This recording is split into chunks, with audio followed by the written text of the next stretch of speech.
complimenti per la premiazione del terzo premio letterario Città di Olbia. È un premio che ha avuto un grande successo a livello di partecipanti e sta crescendo di anno in anno. Siamo arrivati addirittura a 189 nelle sue 4 sezioni, 3 racconti brevi, lingua italiana junior e poi, novità di quest'anno, legata a ragazzi che vanno dai 10 ai 16 anni, e poi appunto il gallurese e logudorese, e nella sezione unica di poesia. Io non voglio parlare troppo perché sennò vi rubo tanto tempo, vorrei che invece a parlare fosse un'introduzione, un saluto all'assessore Sabrina Serra. Venga.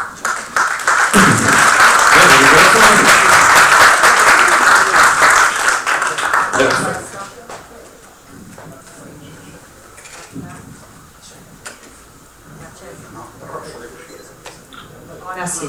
Okay. Buonasera a tutti.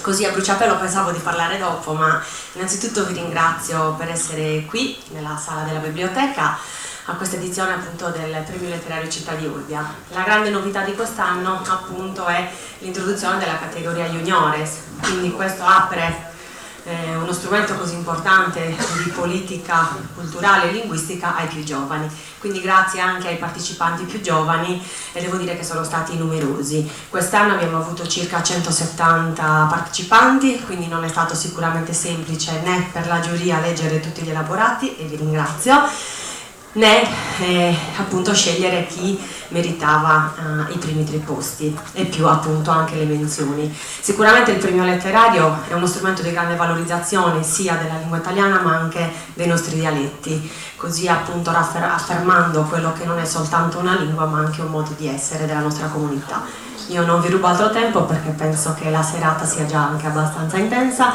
e vi auguro una buona serata, grazie. Solo una cosa, voglio ringraziare anche le testate giornalistiche perché hanno accettato l'invito a premiare appunto i vincitori. Grazie ancora, buona serata. Grazie all'assessore Sabrina Serra. Padrone di casa Marco Ronchi, direttore della biblioteca, anche da lui 2 parole, un saluto e poi iniziamo. Grazie a tutti di essere qui questa sera, siamo felicissimi per il gran numero di partecipanti alla terza edizione del Premio Letterario Città di Olbia. Abbiamo avuto ben 133 partecipanti per i racconti brevi in lingua italiana, racconti che sono arrivati da tutta Italia, numerosi anche i racconti nelle altre sezioni.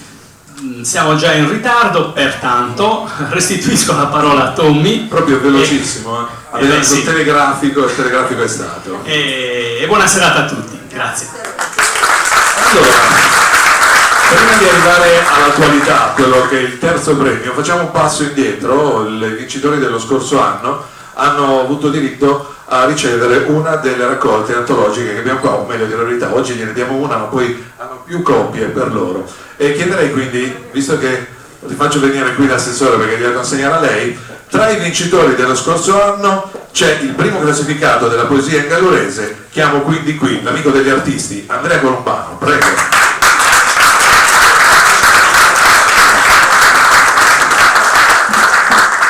Allora, lui ha vinto con il primo posto nella poesia gallurese, riceve, ce la porta qui Cristina, no, la raccolta, perfetto, una copia che racchiude tutto il percorso del premio dello scorso anno, seconda edizione. Grazie. Un saluto. Grazie, saluto tutti, non rubo tempo perché siamo partiti proprio Di filata. come si dice, sparati. Dobbiamo correre. Ciao. Grazie ad Andrea Colombano. No, c'è ancora da premiare il terzo classificato ed è Salvatore Ruzzitto. Salvatore, prego, come sanno il mondo, la poesia è arrivata al terzo posto del scorso anno. Ci possiamo mettere davanti lì, perché magari, prego, questa la riportiamo qua avanti dopo. L'hanno già piazzata lì, ma sempre la raccolta. Perfetto. Mi sembra che dello scorso anno, se non sono arrivati proprio all'ultimo minuto, non ci sia nessun altro, giusto? Ok. Allora, terza edizione del premio, grazie. Dicevamo, 189 partecipanti, quindi un lavoro sicuramente abbastanza importante, quello della giuria. Voglio parlarvi 2 minuti allora della giuria. Cominciamo e facciamo l'applauso ad Alberto Capitta, nato a Sassari, dove vive e lavora, attore, regista e autore di testi teatrali ed è fondatore insieme ad Porcardo di Ariele Laboratorio. Ha esordito come romanziere con Il cielo nevica, seguito da Creaturine, l'opera gli vale un posto di finalista al premio Strega. Nel 2006 gli viene assegnato il premio Lo Straniero per essere tra l'altro uno dei più interessanti tra gli scrittori di una straordinaria fioritura sarda. Il suo quarto romanzo, Saltiamo alberi erranti e naufraghi, si aggiudica il premio Brancati per la narrativa nel settembre 2013 e il premio letterario Città di Osilo. Quindi eccolo qua il nostro Alberto Capita, presidente della commissione. Poi un saluto Maria Teresa Inzaina, originaria di Canongianos, laureata in lettere moderne presso l'Università di Cagliari, è stata docente di materie letterarie nella scuola media in diverse sedi della Tagallura fino alla nomina definitiva in ruolo presso la scuola media numero 3. Attualmente è presidente di giuria del premio di poesia Caragnali ed è presidente dell'associazione poetica Loresi Giacomo Morighini. Maria Teresa.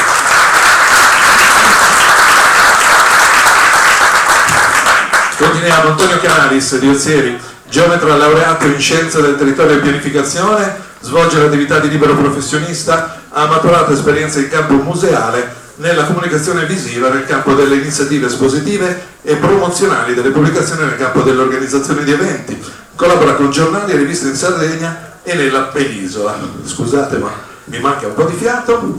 Segretario fondatore del premio di poesia sarda Giuseppe Cardiera Chediso di Mores ed è segretario organizzatore del premio Ozieri dalla 28esima alla 56esima edizione ed è Antonio Canalis. Quintino Mossa, vive da Palau, laureato in pedagogia a Milano presso l'Università Cattolica del Sacro Cuore, ha insegnato nella scuola media e nel liceo classico, è stato dirigente scolastico in Argentina con compiti di promozione culturale per la diffusione della lingua e cultura italiana presso i discendenti degli italiani.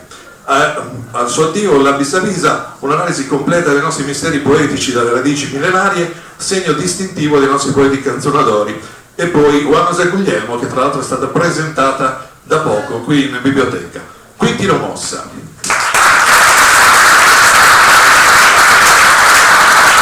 Antonio Piras è nato a Bitti e vive a Nuoro, è laureato in lettere. Dal 1 giugno 79 al 31 maggio 2015 è stato bibliotecario nella biblioteca Satta di Nuoro. Nel 2012 è uscito Pizzinos, Pastore Partigianos, eravamo insieme sbandati, primo titolo della collana Annales dell'Ampi di Nuoro. Successivamente invece Il Dio che sta ad Auschwitz, sonata di viaggio, edito del 2014. Natalino Piras.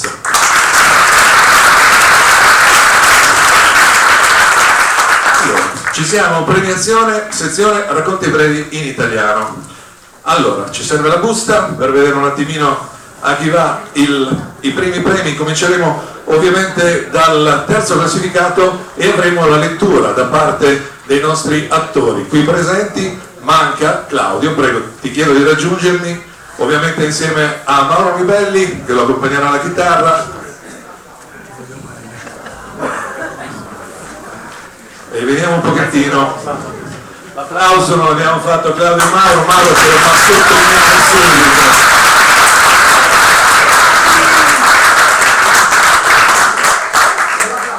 Sapendo che sono abbastanza, hanno scritto belli in grande, c'è da dire sicuramente ben in grande. E allora, andiamo alla lettura del terzo classificato, Gli Emarginati di Picasso di Erika Mennella di Genova, che non è qui ma poi ritirerà per lei il premio Andre Francesco Dei, che invece dovrebbe esserci. Sentiamo quindi Claudio Laconi e Mauro Ribelli, Gli Emarginati di Picasso.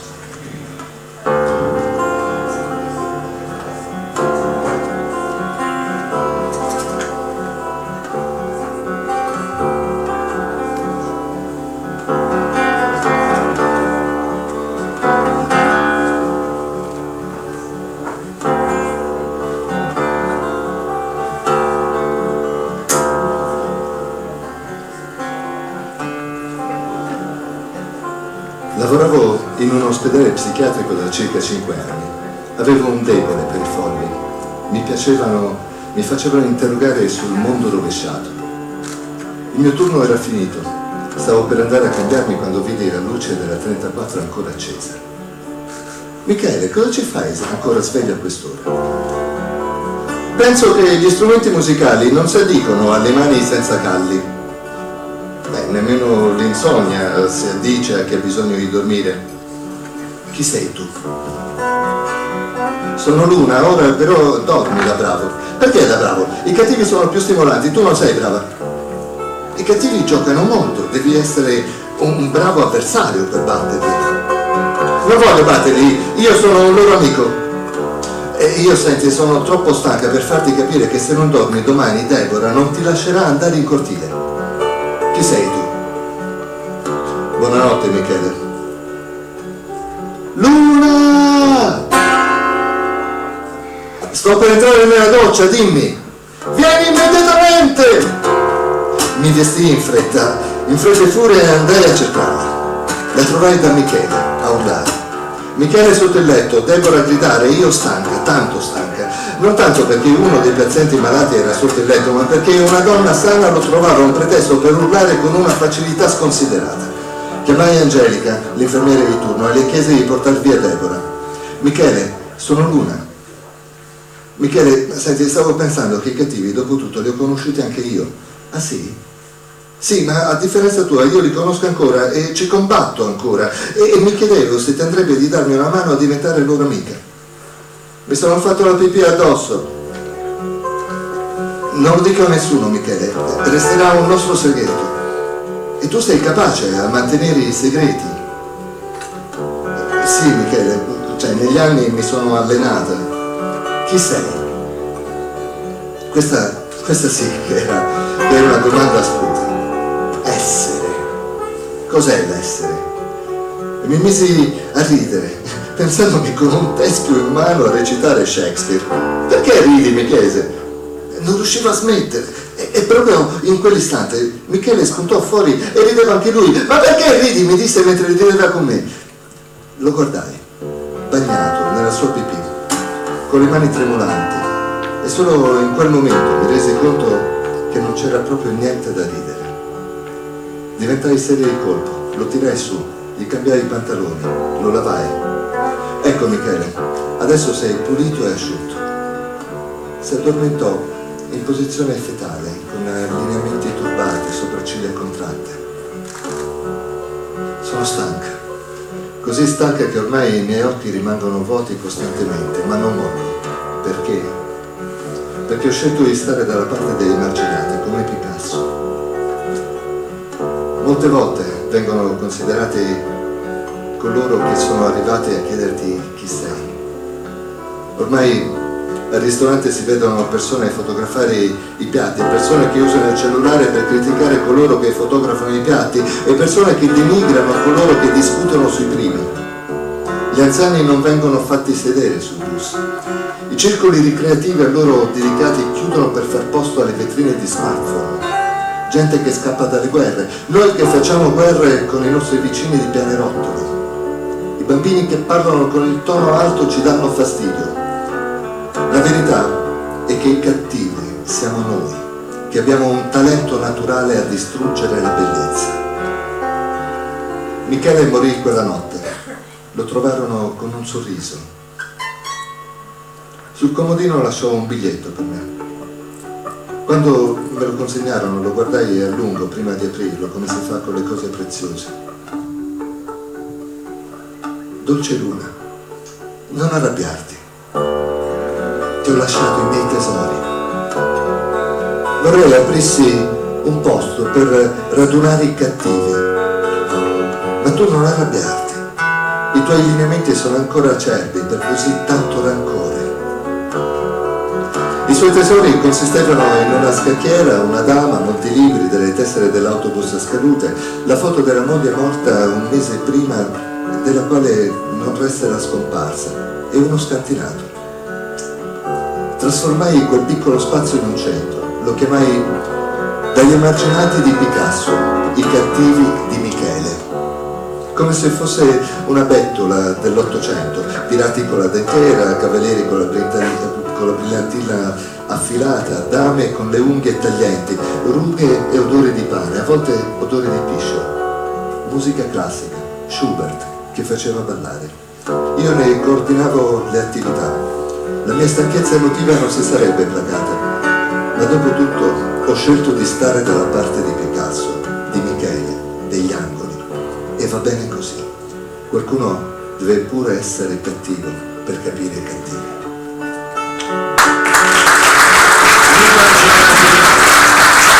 Di Picasso, lettura e musiche. E allora adesso vorrei sentire da Alberto Capita la motivazione del premio. Allora dobbiamo aprire il microfono, vediamo un po', sì, Alberto? Sì.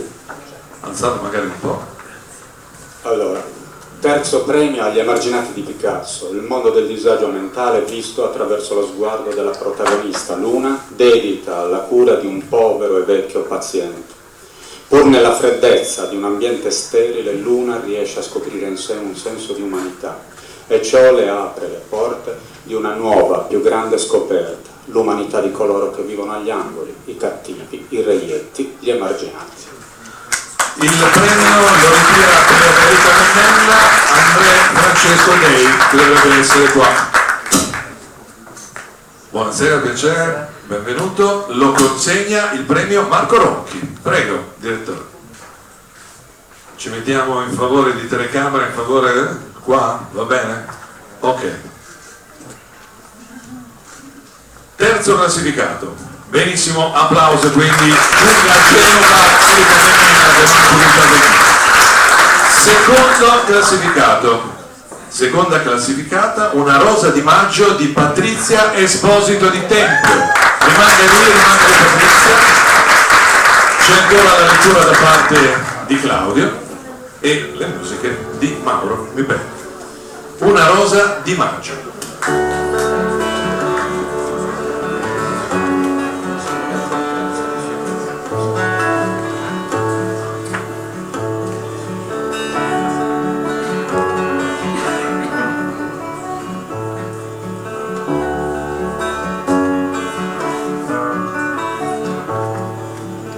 Assunta si era svegliata con l'occhiaia. Mettiti un po' di Leocrea, mamma, questo nero sotto gli occhi non si vede.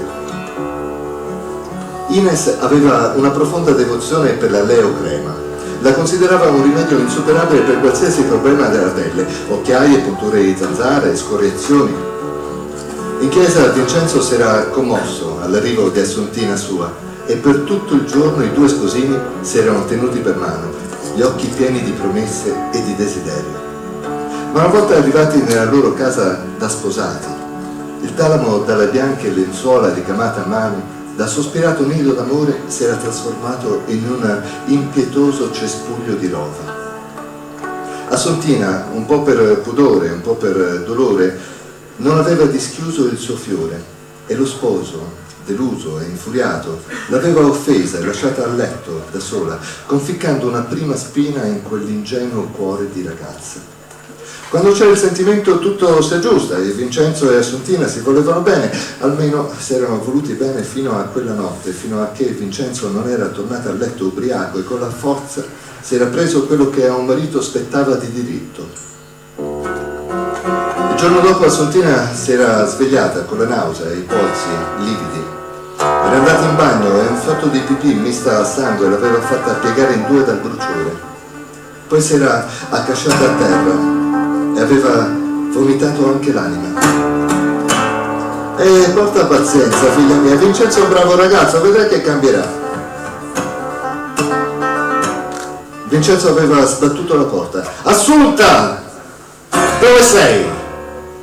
Era arrivato ai piedi del letto e trovando la moglie addormentata si era offeso e aveva iniziato a piangere come un ubriaturo.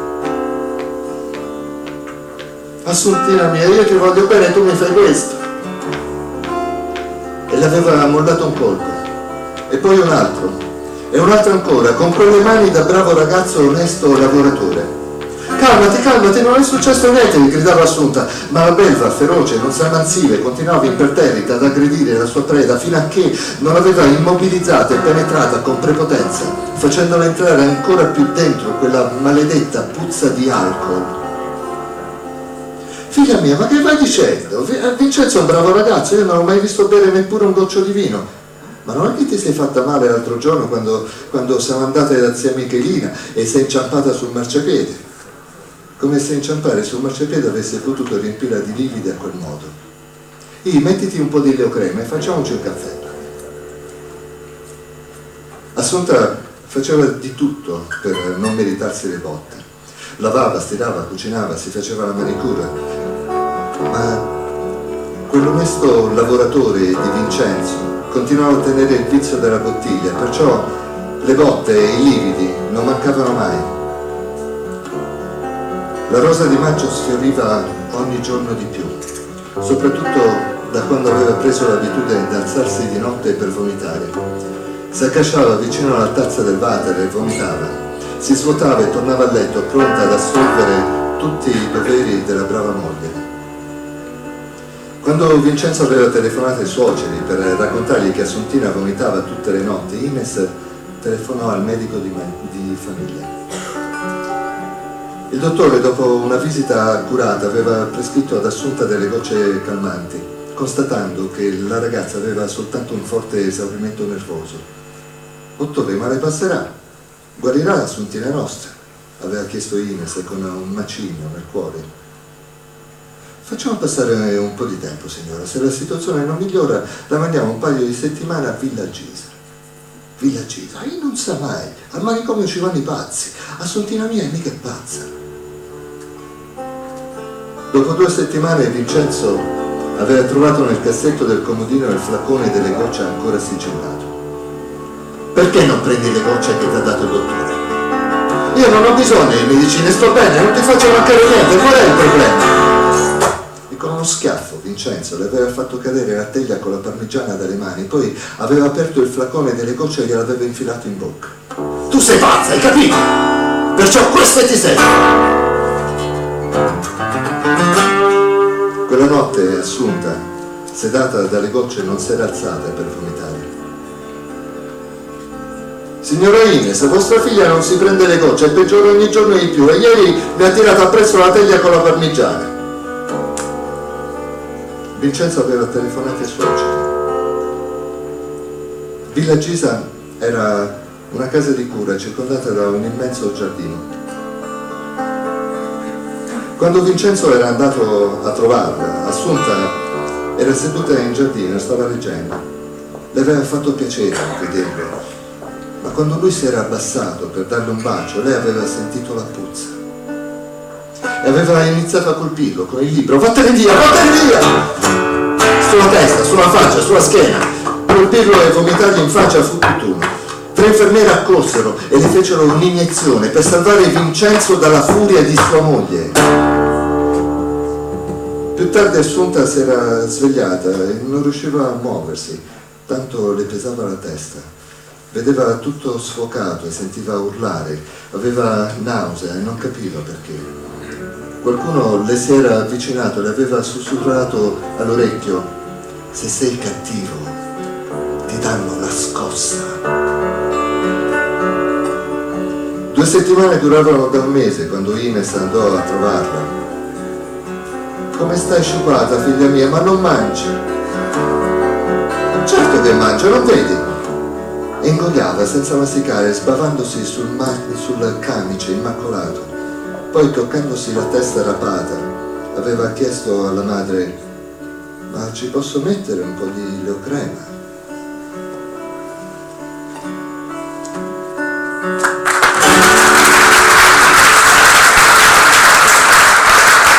Una nota di maggio di Patrizia Esposito, sentiamo la motivazione di Alberto Capitta. Ci sono? Sì.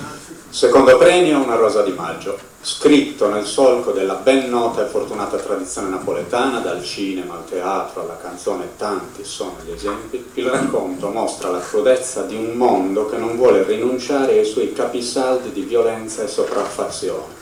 L'ironia con la quale vengono descritti i passaggi più drammatici e significativi rende ancora più amaro il risvolto della vicenda, e in particolare dove è forte la denuncia rivolta a quelle donne resesi complici di violenze contro altre donne. Una rosa di maggio, prego Patrizia Esposito, prego Angela Gamberti direttore della testata giornalistica online.it, e ecco che arriva il premio, secondo premio. Ovviamente noi qui diamo questi bellissimi rappresentativi trofei, diciamo premi, però ricordiamo che ci sono dei premi in denaro. Quest'anno è stato istituito un premio in denaro, al primo classificato andranno 500 euro, dopodiché 300 euro e 200 euro, e quindi seconda classificata arriverà anche poi, verrà consegnato il resto. Una rosa di maggio, ancora un applauso a Patrizia Esposito.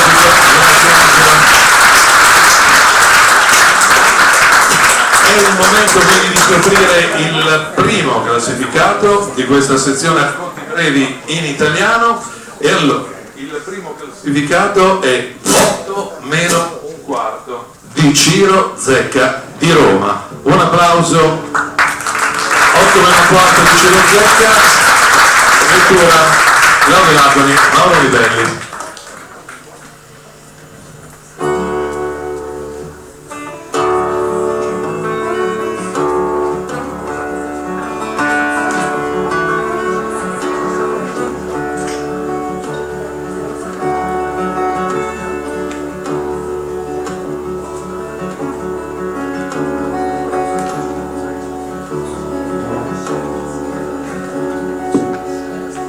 Lei ha un mese di vita, gli disse il medico sfogliatamente. Allora, dato per assunto che per Faustino la questione decesso imminente non rappresentasse un particolare grattacapo, non posso tuttavia negarvi che qualcosa di molto grande lo angustiasse. Per Faustino l'incubo era una bara sistemata innanzi a un altare e dietro ad essa una chiesa vuota. Solo il sacerdote e i becchini.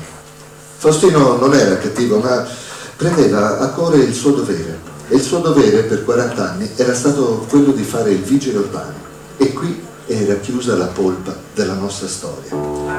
In Italia un vigile urbano così ligio ed irremovibile non si era mai visto.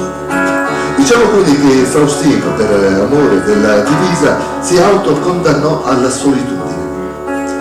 Per lui non c'erano amici, parenti, colleghi, persone di riguardo, occhi da chiudere, c'era solo la sua penna, più spietata di una spada. Dal giorno in cui vinse il concorso per vigile, ci mise un anno a perdere tutti gli affetti, familiari compresi. Tuttavia, una persona aveva da poco silenziosamente fatto ingresso nella sua esistenza. Nel palazzo di fronte abitava una signora anziana che a causa delle sue condizioni fisiche viveva segregata in casa. Faustino e la signora abitavano entrambi al terzo piano e con il tempo avevano preso l'abitudine di cenare alla stessa ora, lasciando le finestre aperte, facendosi così quella che potremmo definire una inconsueta forma di compagnia. Non una parola, mai, qualche saluto con gli occhi o un accenno della mano. Con il tempo la consuetudine era diventata tale che i due si aspettavano o attendevano che l'altro avesse finito per alzarsi e sparecchiare. Le 8 meno un quarto, l'orario era quello, e quella, quanto a tenerezza, era la sola che la vita concedesse ad entrambi. Il sonnellino pomeridiano non giunse in tana, e Faustino alle 4 di pomeriggio si alzò dal pavimento sapendo cosa fare. Avrebbe organizzato un casting. Dei veri e propri provini, come al cinema, per scegliere le persone che avrebbero preso parte al suo ultimo saluto. Ma dove trovare queste comparse? Faustino scrisse a mano dei manifesti. I suoi finti amici andavano cercati nei paesini accanto, non certo lì dove la gente cambiava marciapiede alla sua vista. Prese in affitto un ufficio. Compenso per le 2 ore di cordoglio, 500 euro a testa. Il provino prevedeva che il candidato si presentasse vestito a lutto e mostrasse una convinta sofferenza. Davanti a quell'ufficio si presentarono 500 persone. A fine settimana comunque la lista era completa. 30 persone avrebbero composto il suo corteo funebre. Un numero più alto avrebbe sicuramente destato sospetto. Poi ci fu una cena, organizzata in una osteria in mezza Italia. Nonostante i 30 fossero intorno a quel tavolo per interesse, il cuore di Faustino quella sera trovò sollievo. Si dimenticò dei soldi, dell'accordo, era da tempo che non rideva così. Poi fu una donna a scoccare una freccia nella quiete. come faremo a sapere quando morirà? E Faustino aveva pensato a tutto, ma non a questo. Svuotò il bicchiere e prese una veloce decisione. Morirò tra 4 giorni e il funerale sarà tra una settimana. Chi vuole altro amaro? Il suicidio sarebbe stata la soluzione, l'unica possibile, perché tutto filasse secondo i piani. Fece firmare a tutti il contratto di collaborazione e consegnò la quota stabilita. Una volta di ritorno a casa, Faustino si dedicò ai preparativi per il funerale e soprattutto a decidere come togliersi la vita. Finalmente sereno, si stese sul pavimento della cucina e prese sonno. Tutto era sistemato. Ma la morte decise di non essere gentile. Faustino spirò senza soffrire, 2 giorni prima della data stabilita. Lo trovarono i carabinieri, avvisati dal sarto che non aveva ricevuto risposta mentre attendeva sotto casa con l'abito da provare. 3 giorni dopo ci fu il funerale e nessuno degli attori si presentò in chiesa. Il parroco, che non si era salvato dalle multe di Faustino, prese la decisione di dare il via ad una cerimonia fugace. Ma proprio quando stava per cominciare lo scomodo compito, una mano faticosamente socchiuse la pesante porta. Con i suoi 92 anni addosso non le era stato facile scendere le scale di casa e portare il suo gracile corpo fino alla chiesa, ma glielo doveva, perché quelle cene le avevano reso le giornate meno solitarie. Si accomodò in prima fila e chiuse gli occhi. Fra poco spetterà a me. E anche io avrò lo stesso problema di Faustino. Chi ci sarà? Lui, sono certa che lui sarebbe venuto.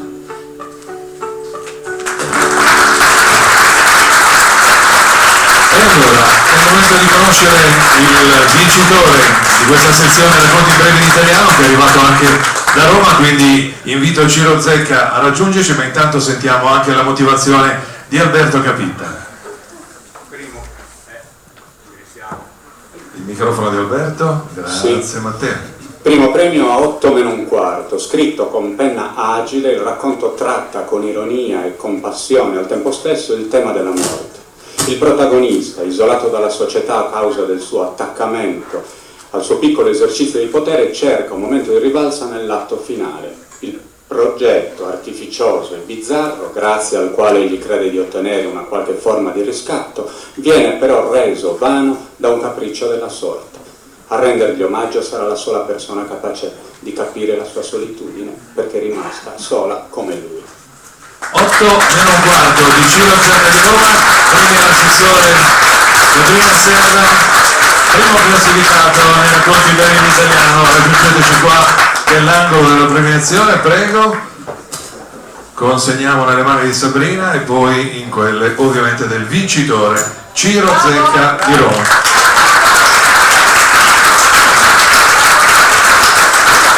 Un telegramma, Ciro, ce lo dice o ce lo dice anche Sabrina? No, facciamo parlare lui. Un telegramma. Non so cosa sia. Sono un po' rimbambito perché sono venuto da Roma con la nave e nella cabina c'erano 3 persone che russavano. Però sono felice che questo è il primo riconoscimento a questo racconto che ho scritto da poco, spero che sia il primo di tanti. E grazie per questo festival molto bello, non me l'aspettavo così grande, così tanti poi hanno partecipato, quindi sono ancora più orgoglioso. Grazie. Grazie ancora. Allora a Ciro Zecca, vincitore del primo premio. Ci sono anche delle menzioni speciali che riguardavano questa sezione.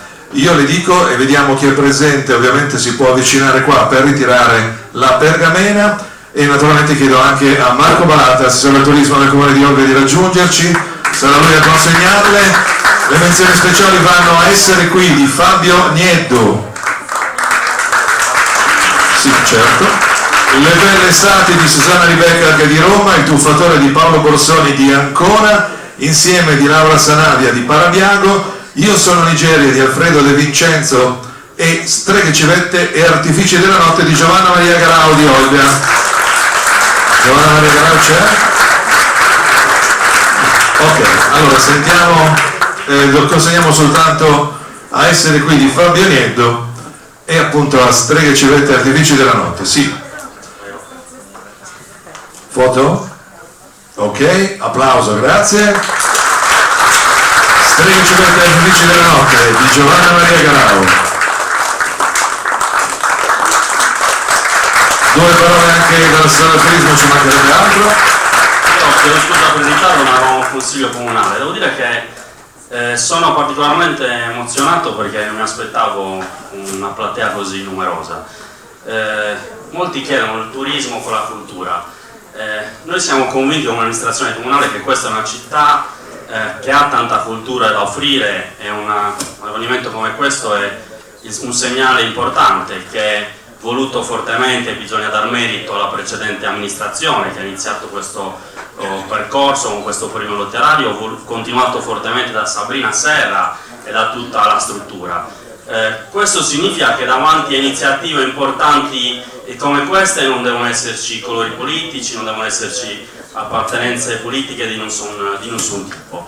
Noi siamo convinti che attraverso la valorizzazione della cultura, delle nostre risorse, anche dei nostri siti culturali si possa fare turismo e abbiamo delle occasioni importanti per far conoscere la nostra città. E oggi è emblematico l'esempio che c'è uno scrittore venuto da Roma che ha avuto la fortuna di visitare Olbia in un momento importante, siamo a ridosso delle feste, quindi io mi complimento in primis con tutta la struttura della biblioteca e poi devo fare i complimenti alla mia collega Sabrina Serra che con grande incisività e determinazione sta portando avanti un lavoro importante in sinergia con tutta la giunta, in particolare con l'assessorato che rappresento. Già l'anno scorso nel periodo estivo abbiamo cercato di mettere in sinergia i siti culturali per farli visitare non solo ai nostri concittadini ma anche a chi viene durante il periodo estivo per visitare la nostra città, e questo è un percorso che insieme alla città di Olbia noi vorremmo continuare a proseguire. Io auguro a tutti voi buone feste, buon Natale, considerato che siamo a ridosso del Natale, e grazie ancora per la partecipazione. Grazie Marco. Allora abbiamo un momento musicale, degli intervalli musicali nel corso di questa nostra serata. Vi chiedo di fare un grosso applauso perché qui con noi la vedete raggiante come di consueto Maria Giovanna Cherchi. Buonasera a tutti.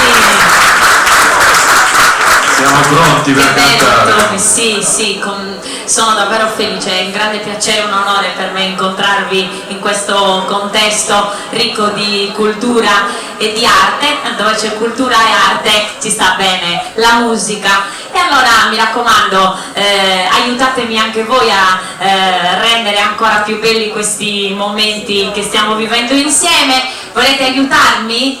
Vi faccio sentire la canzone che è tratta dal mio ultimo disco appena uscito, fresco, si intitola Anima, la dedico ad ognuno di voi, grazie di cuore, grazie. Maria Giovanna Cherchi e Anima.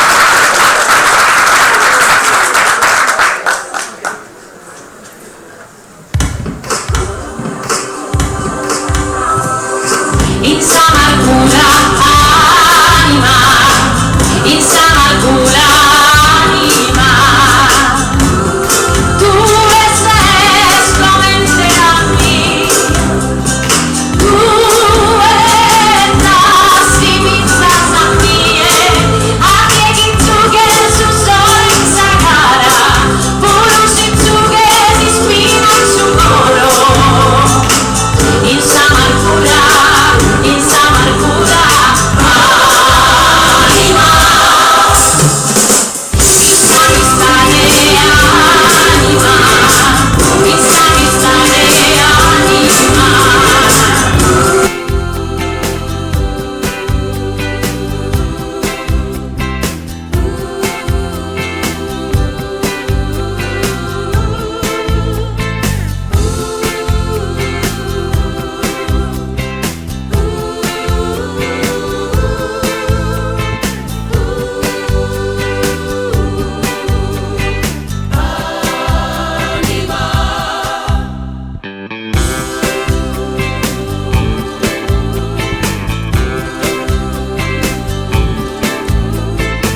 che hai poco tempo, però ci vediamo dopo, più tardi, però vi voglio vedere un pochino più sorridenti e lo so che siete emozionati, ma poi vi faccio cantare. Che bello, guarda come sono tutti felici di cantare con te. Sì. Va bene. Rimediamo dopo. Grazie Mary. Allora io vorrei consegnare veramente, perché è arrivato in ritardo, ma c'è, chiedo a Gigi Angeli di raggiungerci, è uno tra i vincitori dello scorso anno. Gigi dove sei? Prima l'ho visto, era qua. Eccolo che arriva. Anche lui ha diritto alla sua antologia delle opere vincitrici del Città di Olbia, il premio letterario della seconda edizione, e colui che è arrivato appunto secondo posto nella classifica delle poesie. Grazie Gigi, consegno io, ho anche l'onore di consegnare il premio, pensa che roba. Allora, veniamo invece al momento successivo, siamo sempre nelle sezioni dei racconti brevi e come abbiamo detto prima è stato instaurato quest'anno la categoria legata appunto alla sezione racconti brevi junior. E allora, Cristina, la busta, grazie, aspetta che metto giù il mio, prendiamo qua, qui ci sono papiri grandissimi, ma io prendo quello piccolo perché sennò veramente, ok, perfetto. Allora, c'è un caso di ex equo ed è quindi un terzo posto che vede 2 terzi classificati. Andiamo con ordine, ci sarà ancora Claudio che leggerà questo racconto, una parte breve del racconto, e quindi premiamo per cominciare il terzo classificato Alla ricerca della verità di Enurzen Vukovic. Ascoltiamo, un applauso, grazie. C'è, sì, è uno dei giovani, poi dopo lo incontriamo. È di qua, perfetto.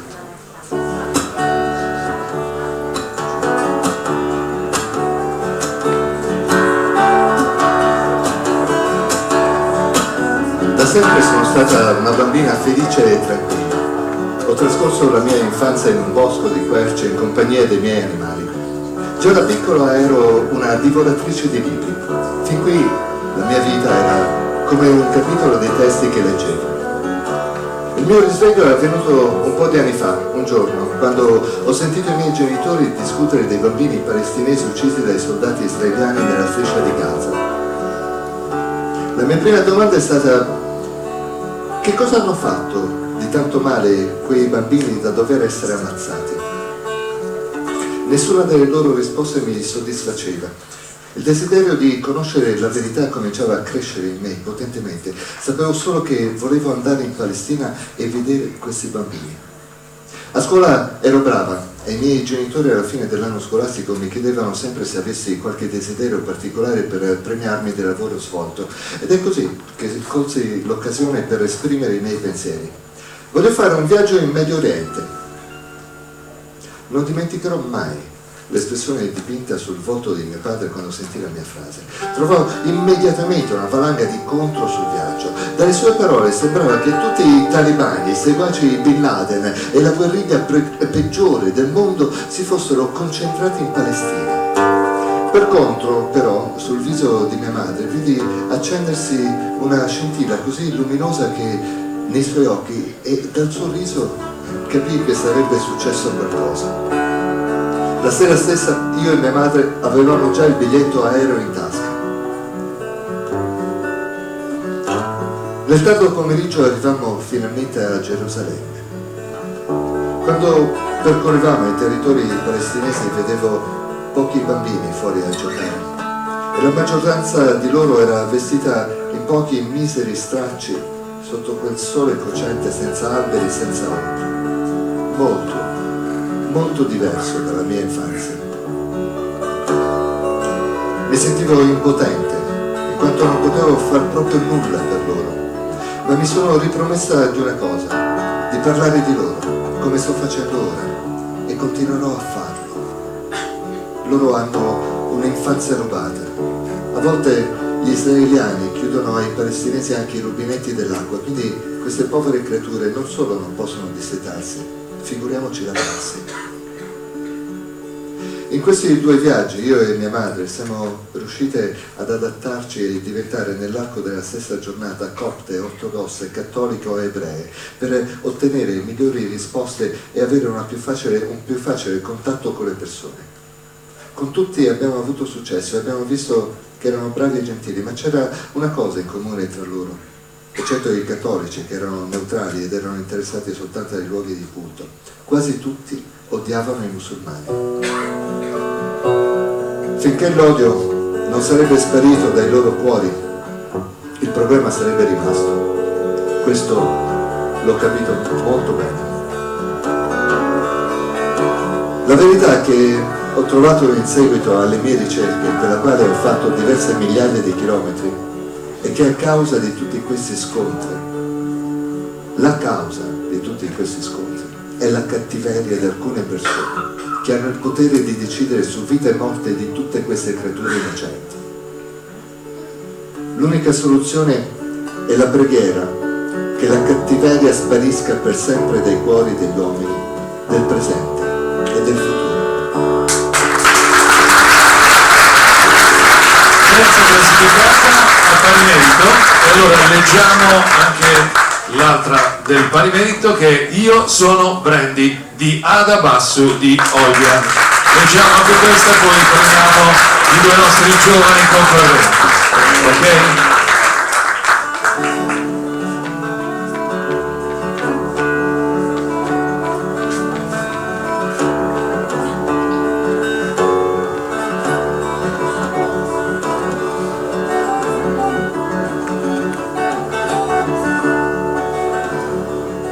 Quando io parlo in terza persona, a voi sembrerà strano perché siete umani. Comunque ascoltate, io sono un cane, mi chiamo Brandy, o comunque così che ho capito. Ho un bel pelo folto, occhi azzurri, il che è molto raro, un muso tenero e sono un coccolone. La mia prima famiglia è stata abbastanza ricca, avevo un giardino molto molto grande, non mi sentivo in prigione, ma alcune volte mi mancava la libertà. A proposito, io vivo a New York, o come la chiamo io, la Grande Mela, ma a me non piace tanto. Vorrei vivere in una cittadina come Roma. Ma che dite? Non è simile alla Grande Mela, è più libera. La mia famiglia aveva altro da fare, infatti non capisco perché mi avevano comprato, ma non si occupavano di me. Di solito un cane si porta a fare una passeggiata, si dà da bere e da mangiare, invece loro mi cambiavano l'acqua una volta alla settimana. Io ho sognato una famiglia anche povera, ma tenera, come poche persone. Scappai di casa saltando il cancello e andai verso un sentiero. Trovai una catapecchia e era quello che ci voleva. Aspettai con ansia che aprissero la porta pensando se avevo fatto la cosa giusta, se quelle persone mi avrebbero curato come una vera famiglia. La mattina dopo mi ritrovai in un letto con dei buchi e sopra una bella coperta morbida che mi copriva il corpo da quell'inverno gelante, con al fianco una ciotola d'acqua e dei pezzi di pane per quando mi sarei svegliato. Aprì gli occhi e vidi una casa molto accogliente. Non era come si vedeva fuori, era diversa. Dei quadri appena dipinti con ancora gli acquerelli freschi, il muro dipinto di un bianco moderno e dei bei divani di un rosa antico si vedevano quando entravi in casa. Mi alzai stando attento a non mettere i piedi nei buchi di quel vecchio letto. Appena scesi dalle scale per andare al piano terra, vidi una bella bambina che mi disse di venire chiamandomi Brandy. Mi mise a correre come un bambino che aveva appena imparato a camminare verso quella bambina. Era di una bellezza inaudibile e questi capelli castani toccavano la faccia pallida e il vestito celeste faceva notare i piedi piccoli della bambina. Mi avvicinai e mi disse qualcosa all'orecchio. Ti stavo aspettando. La famiglia è molto agitata di avere un cane in casa, ma comunque mi diedero così tanto cibo e acqua che il giorno dopo non avevo più fame. Loro dicevano che io ero il loro cane perfetto. Mi premiarono dandomi un materasso nuovo, senza buchi. Ero molto contento di aver scelto questo posto, di essere scappato di casa e di aver aspettato tutta la sera con quel freddo. Non avrei mai fatto una scelta più giusta.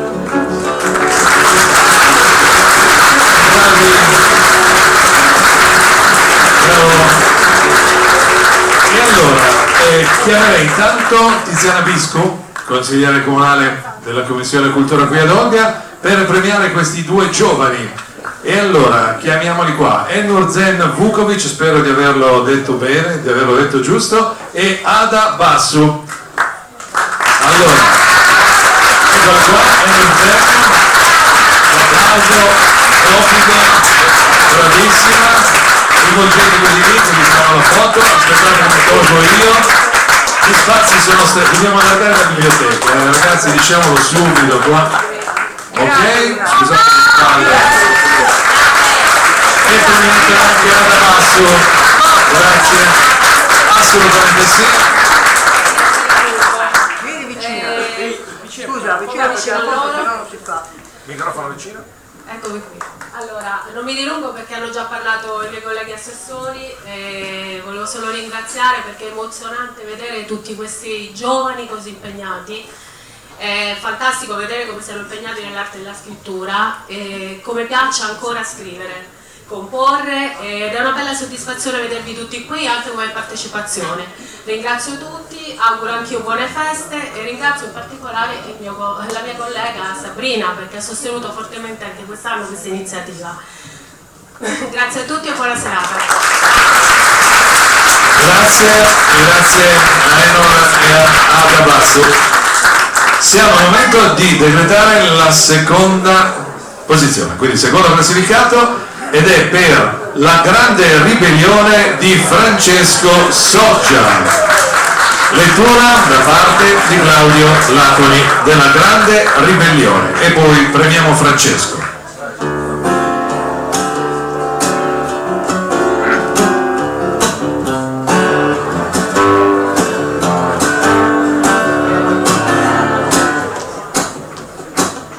Nella foresta di Roccaforte, abitata da strane creature, viveva un nano di nome Tit.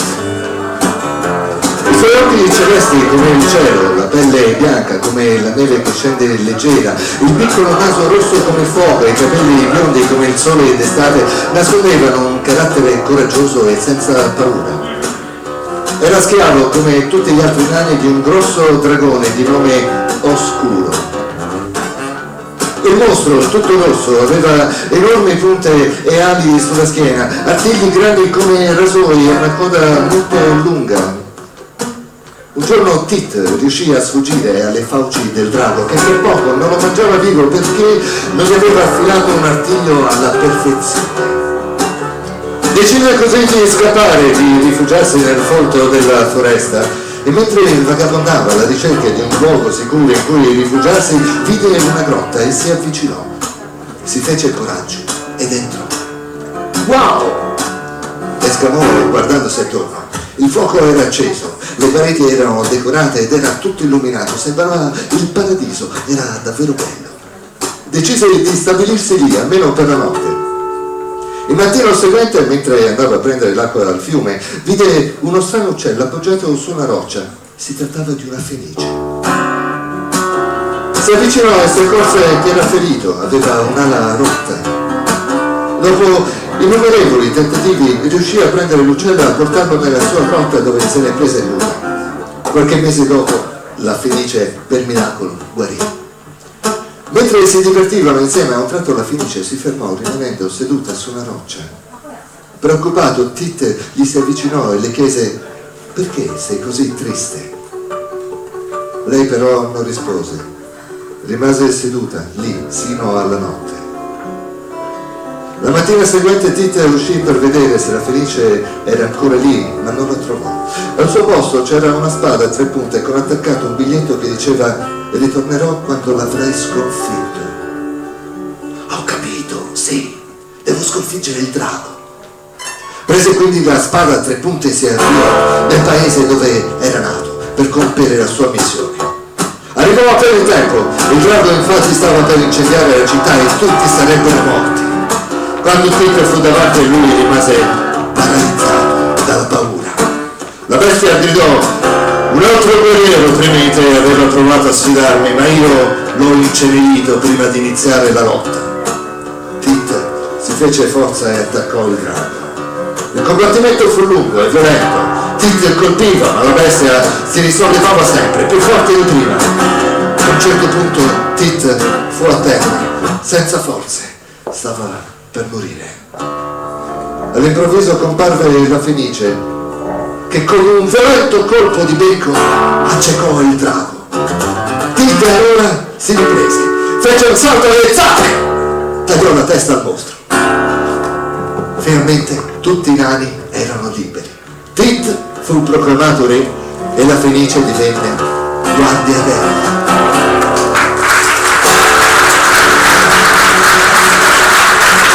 La grande ribellione di Francesco Soggia.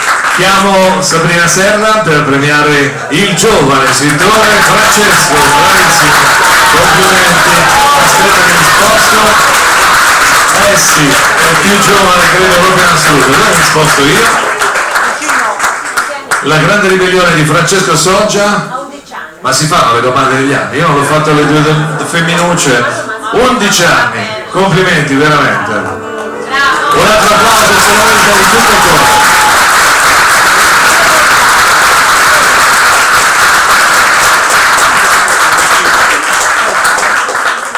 Grazie allora Francesco, grazie all'assessore Sabrina Serra. Siamo al primo classificato nei racconti brevi junior, ci dilunghiamo anche nelle foto. Io poi cosa faccio? Come faccio ad andare a correre? Scusatemi, poi ve la prendete con me. Già prima mi è mancato il fiato, ma male è tornato. Allora, sì, no, perché sennò ero rovinato, è la febbre, stamattina avevo la febbre, ragazzi.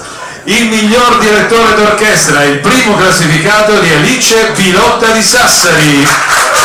Applauso ad Alice, ma adesso sentiamo quest'ultima lettura da parte di Claudio e Mauro, se ci concedete, grazie, prego. Il miglior direttore d'orchestra, Mauro Mibelli. Vabbè, adesso si gasa.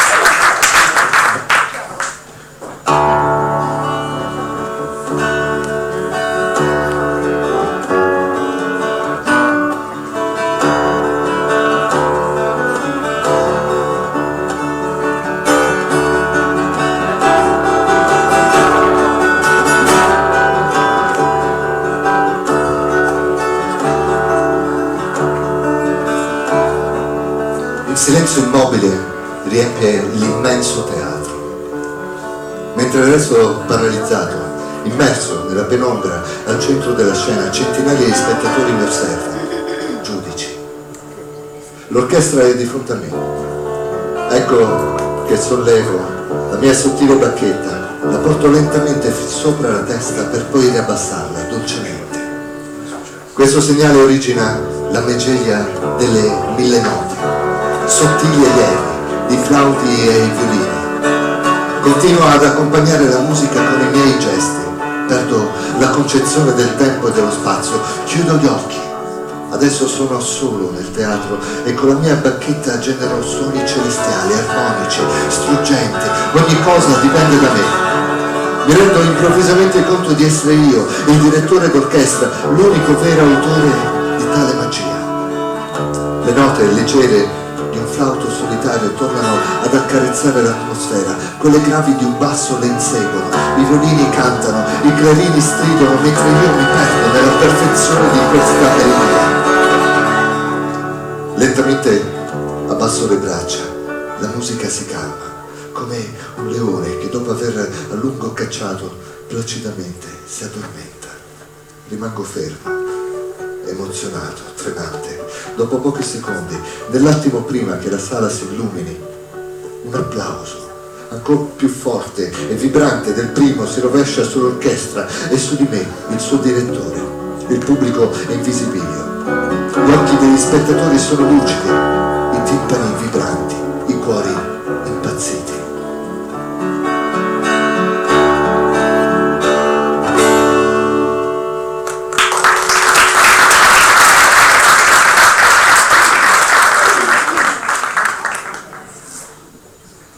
Cammino rapidamente tra le stanze squallide e anonime, dove uomini e donne afflitti da mali diversi e incurabili trascorrono le loro giornate. Quando tempo fa venni assunta come infermiera professionale alla casa di cura per malati psichiatrici, mi facevo facilmente impressionare dalle grida improvvise o dagli scoppi di risate immotivate dei pazienti, ma ormai, con il passare degli anni, ho finito per farci l'abitudine. Qualche comportamento inconsulto però ancora mi turba, ma più che spaventarmi, mi spinge a riflettere sulla complessità della mente umana. Ne è un esempio il paziente della stanza numero 103, un uomo anziano, dimenticato dai familiari. È un tipo molto tranquillo e riflessivo, ma almeno una volta alla settimana ha una crisi e tocca a me calmarlo con un'iniezione e qualche parola gentile. Posso confessare di essermi quasi affezionata a lui. Ecco, sono arrivata alla camera. Apro la porta e l'uomo è là, come al solito, immerso nella fitta penombra, preda del suo delirio. Agita freneticamente le braccia, la sua fronte è immagina di sudore, le sue gambe tremano spasmodicamente. Da un vecchio giradischi viene emessa a volume assordante della musica d'orchestra. Da quando lo conosco ascolta sempre lo stesso brano. Mi avvicino all'apparecchio e non appena lo spengo anche l'uomo si ferma. Accenna un inchino. Trema ancora ma non si agita più. Signore, com'è andato il concerto? Benissimo. Non pensa che io sia il miglior direttore d'orchestra di questo mondo? Ma certo, certo. Lei è senza dubbio il migliore.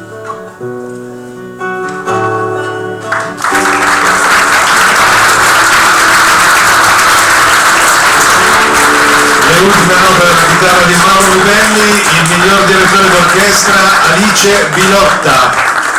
Eccola qua. Chiedo per premiarla di venire anche a Maria Giovanna Cherchi. La facciamo premiare.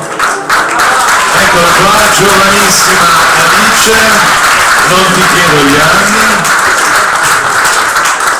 Alice Bilotta con il miglior direttore d'orchestra, prima classificata nella sezione racconti brevi junior del premio letterario Città di Olbia, è arrivato alla sua terza edizione. Rivolgiti verso le foto fatte. E ok, e allora abbiamo... Ciao? Si assomiglia? Sì. Allora, con Alice abbiamo premiato i vincitori dei racconti brevi junior. Prendi il microfono che abbiamo Maria Giovanna, accendilo e facci sentire la tua bellissima voce ancora. Con molto piacere. Vengo da questa parte, io devo chiedere scusa agli illustri giurati perché io vi do le spalle, però io non so cantare se non riesco a vedere la luce dei vostri occhi, quindi vengo qui e vi impallo nuovamente. Anzi, facciamo così, che questa canzone la dedichiamo ai giurati, va bene? Se lo meritano, certo. Solleviamo un pochino più la musica e il microfono. Volevo cantarvi, visto che abbiamo parlato appunto di versi, di poesie, di racconti, questa è la nostra canzone d'amore più bella, ma prima ancora è una lettera scritta dal poeta Salvatore Sini, avvocato di Sarule. L'anno scorso questo testo ha compiuto 100 anni. Io ne ho voluto dare una versione, ma la mia voce non sarà sola in questo momento. Sentirete accanto alla mia anche la voce di un grande artista che purtroppo ci ha lasciato. Qualche giorno fa è stato il suo anniversario. Sono davvero sicura che sarebbe stato tanto felice di essere qui questa sera con noi per introdurre e cantare Non posso riposare.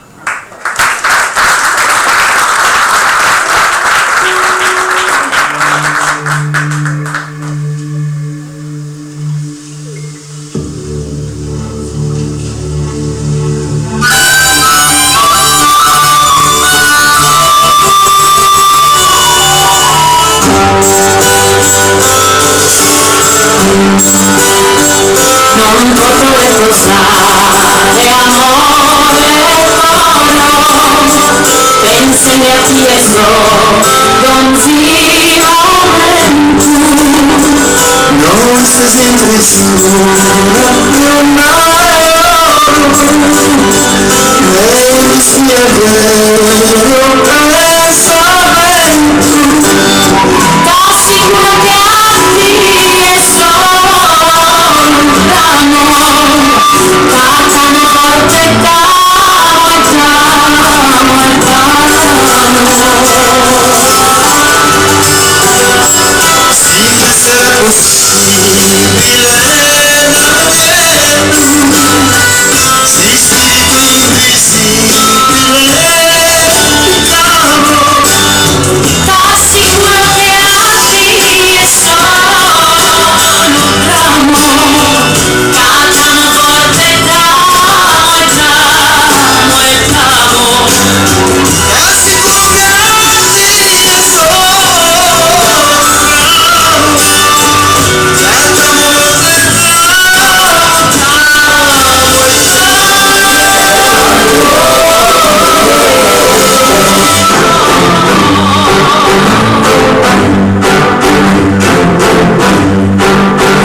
Grazie a te Maria Giovanna. E allora siamo alla ultima dei racconti brevi, e quindi racconti brevi in gallurese e logudorese, grazie della busta Cristina, e andiamo a vedere chi sono i vincitori di questa sezione, cominciando dal terzo classificato con Neocle di Gonario Carta Brocca di Torgali. Facciamogli un applauso. La lettura a questo punto è da parte di Nino Perico. Il microfono giustamente ci chiede: Nino, le do il mio.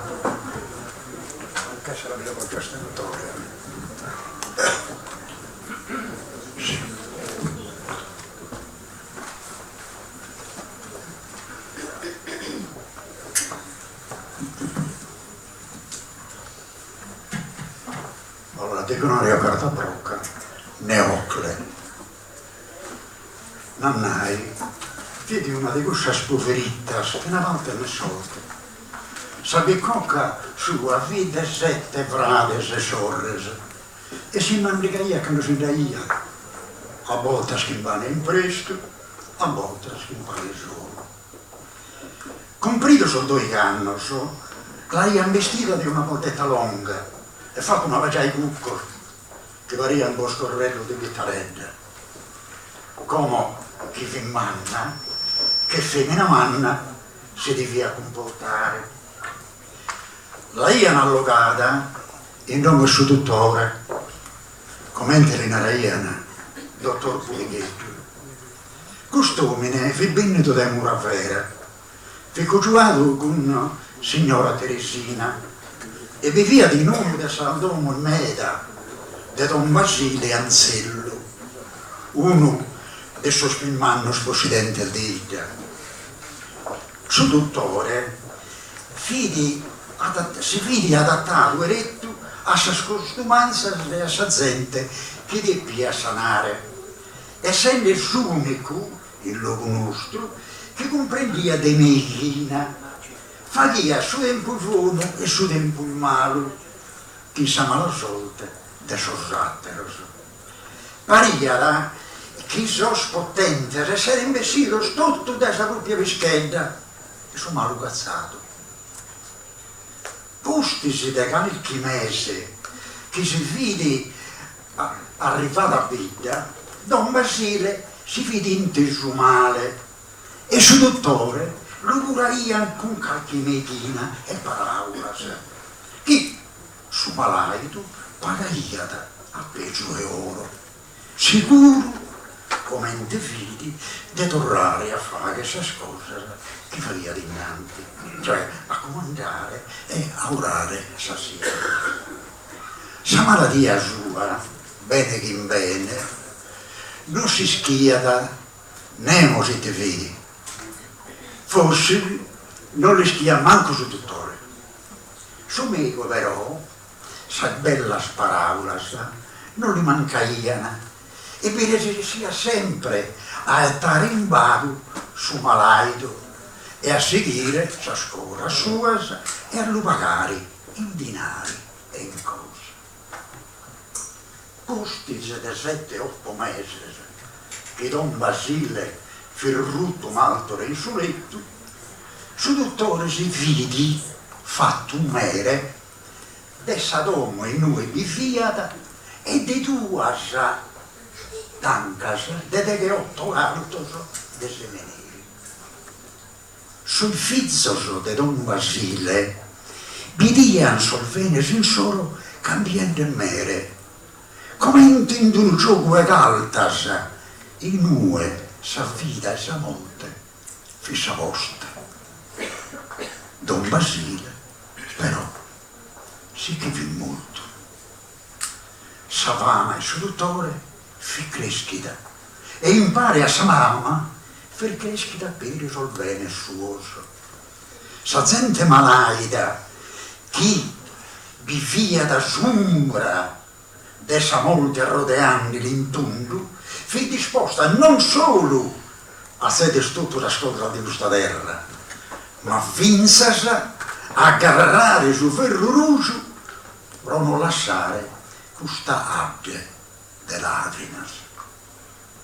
Su dottore, forte dessa conoscenza sua e dessa dimoria dessa gente, si convince che deve essere qualche cosa che si assimiglia da Dio. Se qualcuno non poteva pagare in denari, in terreno o in domo, accettaia da per il suo pagamento in natura. 3 anni apposta che il dottor Pleghetto ha fatto sa comparsa in vita, sa mozzere si vede abbezzata, impedita. Sa creatura nuova che ha cominciato il suo viaggio in Saentra di signora Teresina, fu prodotto uno più che sono satteros, ma un principe ereditario per sua mamma e per il suo dottore che se la ia a contare ad ognuno sos spantoso di questa creatura di aver fatto il suo mondo. Quando sul mese dato fin Benneto alla fine, su principe fin nascito. Su babbo l'ha posto Neocle. Non si che si fi pro Neocle babbo de Satiniese Temistocle o pro Neocle de Crotone, dottore antico, che forse su sanatore nostro a Maiera. Del suo resto, che aia fatto in scuola classica, che hai se, qualche maniera lo debbia da mostrare. Suo figlio, figli uno peppione del battoschilo, bianco ruggio, che è una mela. Suo babbo lo pigaia in braccio, in ampias, a chelo e allegaia, commente chi essere di una persona manna, e si veldia da curisse in viso de gloria venidora. Altrettanto faghia da questo sanzenos, quando allegaia de Neocle, suo figlio suo meraviglioso. Neocle di ad essere diventato su mio spirullo, su mio savio, su mio ricco, su mio sconnotto de dotta saida e dessa zattera, dessa Sardegna. Sol mese scolaiana e su più creschia de ingrassaiada, sempre di viuso. In su mentre sa si spera de su babbo parian donzerie più menguentes. Neocle non rispondia che sono stato respipioso a sus zingas e a sus contighetos che la mano scontaiada.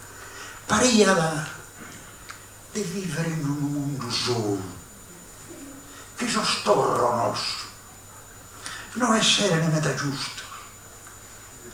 Su dottore ha posto la sabiduria sua umana e ha azzutto su figlio a un umego di pippioso che la ia confermato su di suo cuore suo fittimende.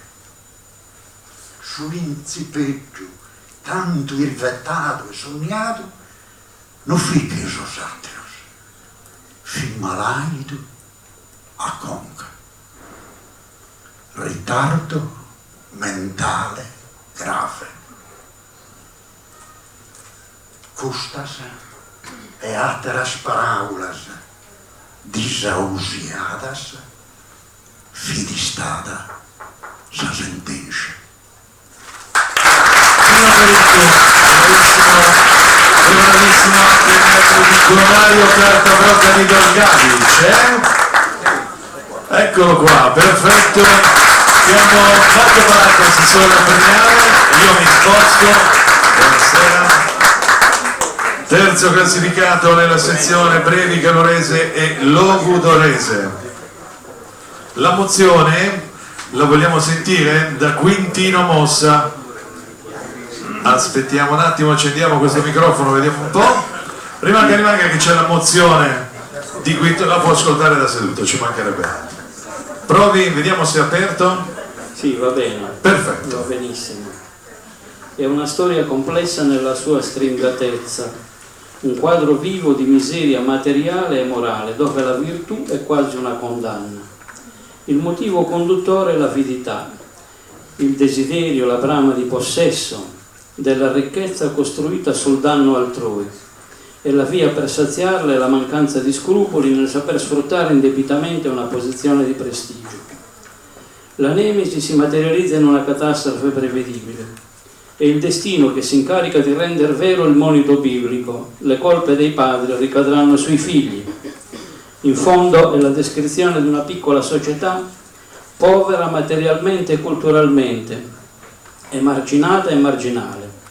Comportamenti e pensieri sono sostenuti dall'istinto di sopravvivenza senza il sostegno appunto di una cultura consapevole in grado di procedere per analisi ponderate e approntare risposte.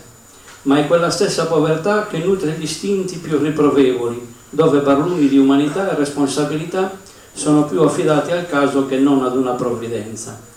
Io volevo dire che un po' il tono di questi racconti è abbastanza cupo, un po' di tutti e non di tutti, nel senso che, non so, mi ricordano, non per carità, per profondità o per valore, un po' il giorno del giudizio, perché in effetti siamo in una società, diciamo così, che non ha, come dire, dei valori importanti, cioè che nel senso che è marginale.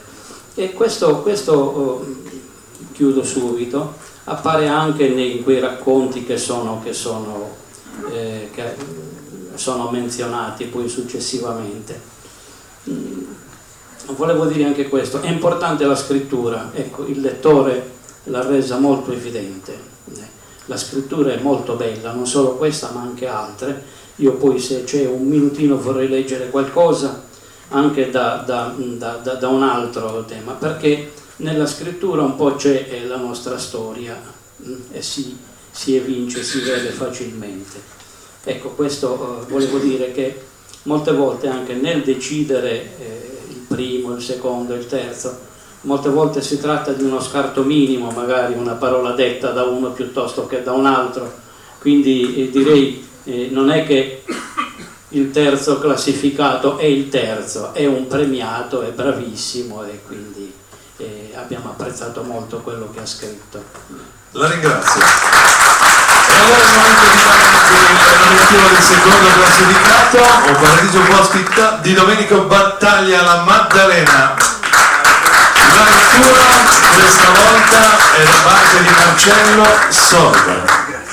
Dobbiamo alzare il microfono.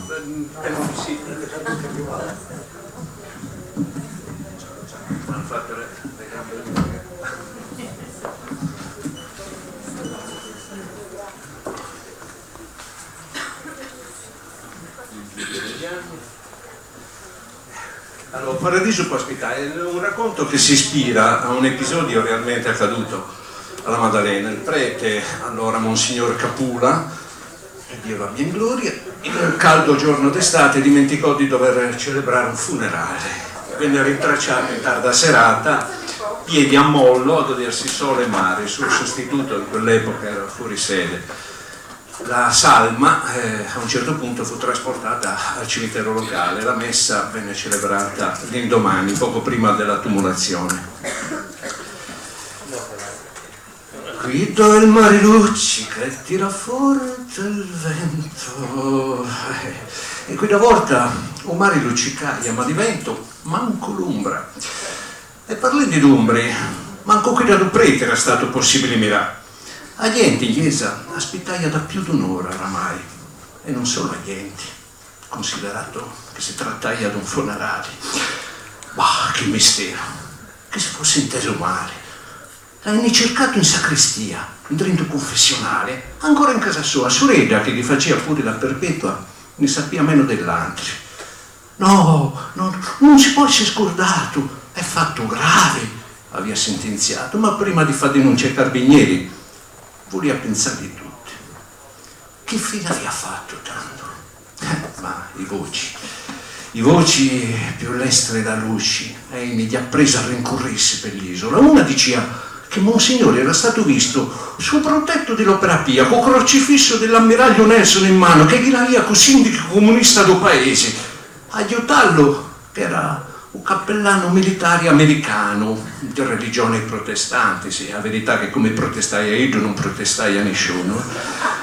Un'altra voce diceva che fosse a Villa Weber, cercando ancora Mussolini per confessarlo un'altra volta. La terza, che lei se ne è rapito i brigati russi, niente meno. E a forza di cercare, di sbiarrizzare per l'isola, a Monsignor l'hai ritrovato a 8 ore di sera a Padule, a Ovaleno. Se ne sta lì accomodamente posato sopra una carrichetta, coi piedi a modo, a godirsi mari e soli. E mi sfortunato mezzo paese a forza di cercarlo, e mi non hai detto uno. Io non gli manco dignato di un sguardo, di una parola, poi si era ammentato di funerali. E ha pensato a quale aspettaia. Pazienza, qui d'anima buona deve avere pazienza. O paradiso può aspettare. A quello Corciaredo a messa che l'aveva celebrata l'indomani, o Caposanto. Da qualche tempo i foresti amano Montua Maddalena o Paradiso in terra. E perché tanto è esprescia di lasciarla quando arriverà un momento. Che tanto Paradiso è sempre colà e aspetta. Quasi lo meritiglia, non deve avere paura di perdirlo. Un giorno appresso, celebrata missa, era stata benedizione dei resti mortali. Per fortuna gli ha pensato un Corciaredo, morto un do corpo, ma non do tutto un de sentimenti. Per un pilo non aveva ricevuto l'estremunzione, ma non ricevevo manco quei 4 gucci d'acqua benedetta, e no, sarebbe stato troppo. Ma da aspettare ancora in quello specie di limbo, non gli aveva proprio gana. Non ne posso più, signori. Che sia luce o puramente buio, non mi importa, ma decidete presto, sia fatta vostra volontà. E lui tanto la sapeva che all'inferno non gli poteva finire, ma al paradiso, come premio che paria troppo, manco fosse stato un santo, così aveva pregato il Signore, fate come corpo, l'anima e lo scordo si miscessino in una cosa sola. A me, che ho sempre campato fra dubbi e incertezze, lasciatemi a terra. Che chiama basta, o cielo, destinatelo a quasi lo meritiglia, vero? Ma nessuno aveva risposto a quello che tutto paria franco una domanda, ma come d'incanto però si era ritrovato a sbirrizzare per l'isola, tra piazze, strade, carrugli, poi da sotto a Guardia Vecchia attraverso i solagrini, hai ammirato mare che, con calardo buio, assomiglia sempre più a un lago e si induraia di scheglie di luna, quando la luna decidia di fargli compagnia.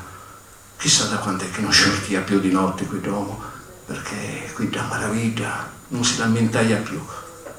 A mattina appresso era tornato un caposanto, accosto a fussa che aveva ingudito il suo baullo, qualcheduno aveva sistemato piantarelli di murta, roso marino, scaviccio. E tanto hai inteso che a sua anima piano piano si faceva sempre più leggera, onde l'arzà in cielo. Eppure dalla sopra hai visto quanto era bello il suo scordo, bello da non credere, come quei suoi ultimi momenti di vita. E tutto questo lo dovevo preti, quell'ultimo sberrizzà per l'isola, a dirla tutta, non vi sarebbe stato se io non si fosse smenticato del suo funerale. E tanto, cos'è deciso che hai domandato San Pietro? Questa volta era stato io a non rispondi. Hai ne parlato i suoi occhi da cani bastonato, un muso che più lungo di così non si podia. Pietro era rimasto impitrito. Diti già, invece di ringraziare aveva avuto paradiso vero, a regalo, quasi lo rifiutete. E pensate che qua faria cartifarsi per un raggio di luce eterna. E avà cosa femmo? Si era domandato l'Onnipotente. In casa sua, gente ammusunita, non ne voleva. Ma quello bravo uomo, un aiuto, si lo meritaia. Preferisce un paradiso in terra? Vabbè, vorrà dire che per una volta sarà Giulie a pronunciare, sia fatta a tua volontà. Pazienza, bisogna e pazienza se l'ha presa licenza di suggerire al piano di sotto, Monsignore. Monsignore, che ti ragione, bisogna in monda. Cercherà io di seguire il vostro consiglio. Ma sì, per una volta, o paradiso può aspettare.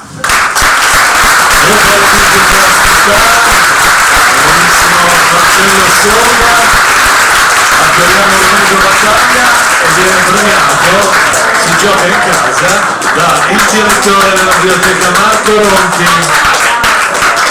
Secondo classificato è Giochi Prego Caronese e Covarese, Domenico Battaglia di Navata Arena. Grazie. Siamo al momento di decretare il vincitore e prima classificata Li Ceducci di Maria Antonietta Pirri di Tempio. La vettura si trova in casa da parte di Mario Pirrichetto. Li Ceducci.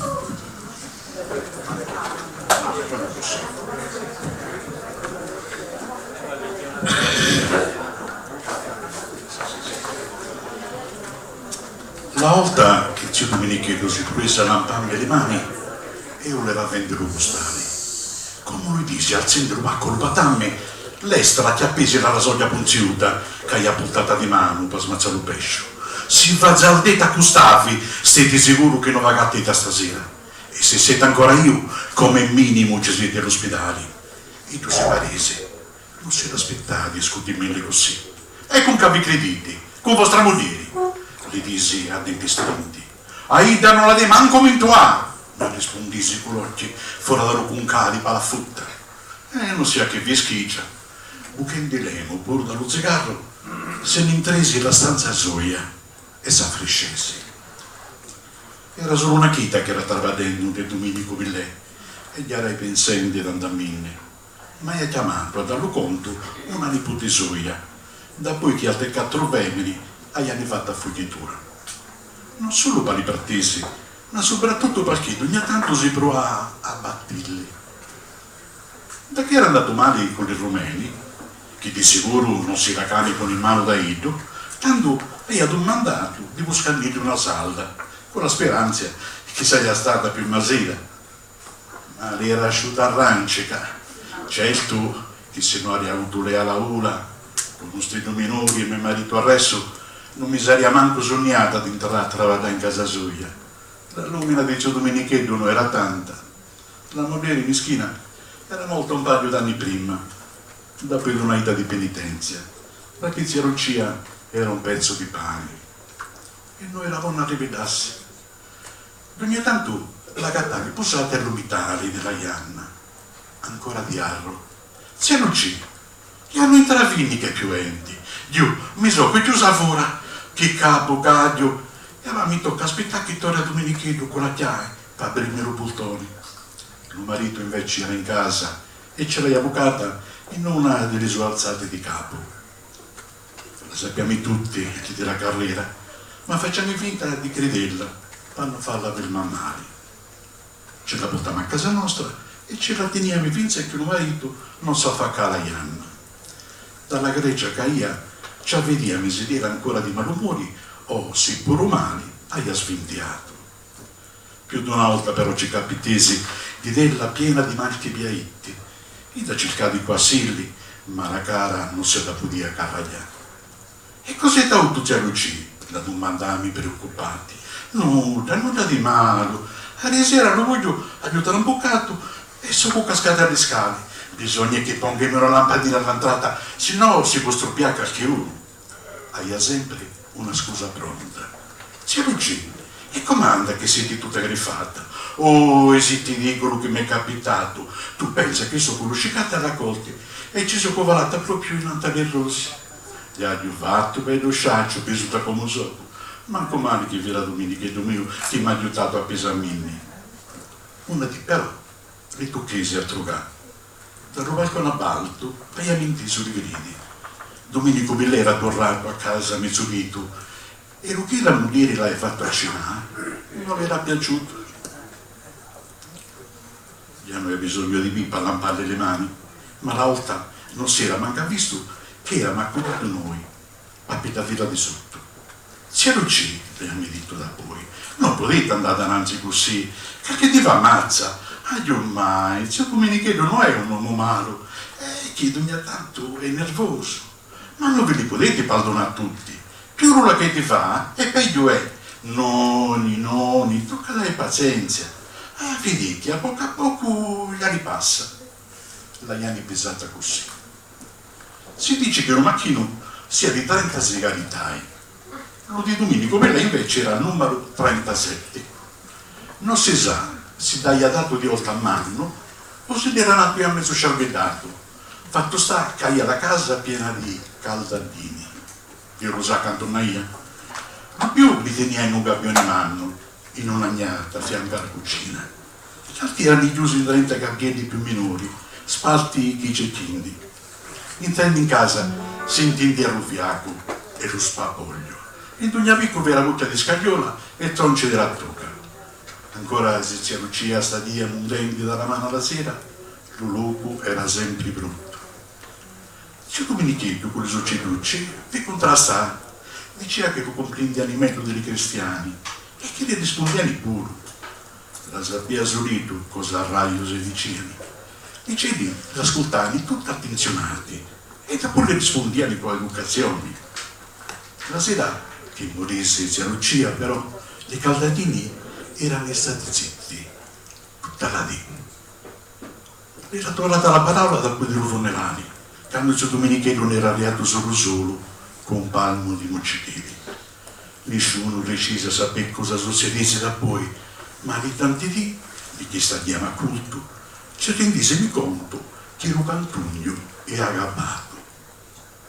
La carriera era piena di piumi e gli atti beditecchi. Prima di ricevere il premio dobbiamo sentire le sue motivazioni, perché ci siamo dimenticati, o meglio mi sono dimenticato, un paradiso un po' spinta, ma ci voleva la motivazione anche della giuria, quindi prego, Quintino. Diciamo prima di Cellucci. Sì. Ah, ok. Perché dice, visto che è stato appena letto, oddio, mi suggeriscono che se avessimo ascoltato le interpretazioni dei lettori, chissà come avremmo proceduto sia nei giudizi che nelle premiazioni. Va bene, questo per fare un complimento perché bravissimi lettori. Facciamogli un applauso, bravissimi.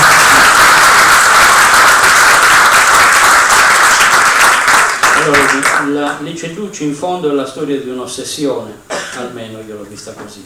Al centro del racconto un vecchio burbero, prepotente e egoista. Ha un atteggiamento duro e da padre padrone nei confronti della moglie, vittima innocente delle turbe del marito, che la umilia, non le risparmia nessuna angheria, ne rivendica il pieno possesso e ne presenta l'inferiorità.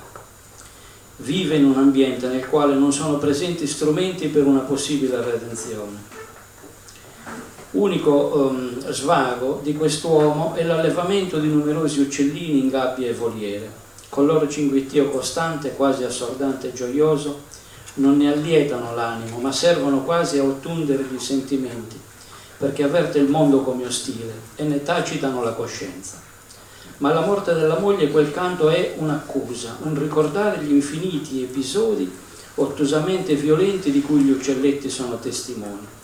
Sono l'affioramento di una ossessione che ne schiaccia l'animo, dandogli la consapevolezza della sua vita inutilmente malvagia. Pensa di porre rimedio liberando e liberandosi di quegli uccelletti e delle loro voci importune e insopportabili. Non conosce altri rimedi che un gesto materiale che pensa liberatorio, ma non fa altro che accrescere il sentimento del vuoto. Questa è come l'ho vista io alla lettura.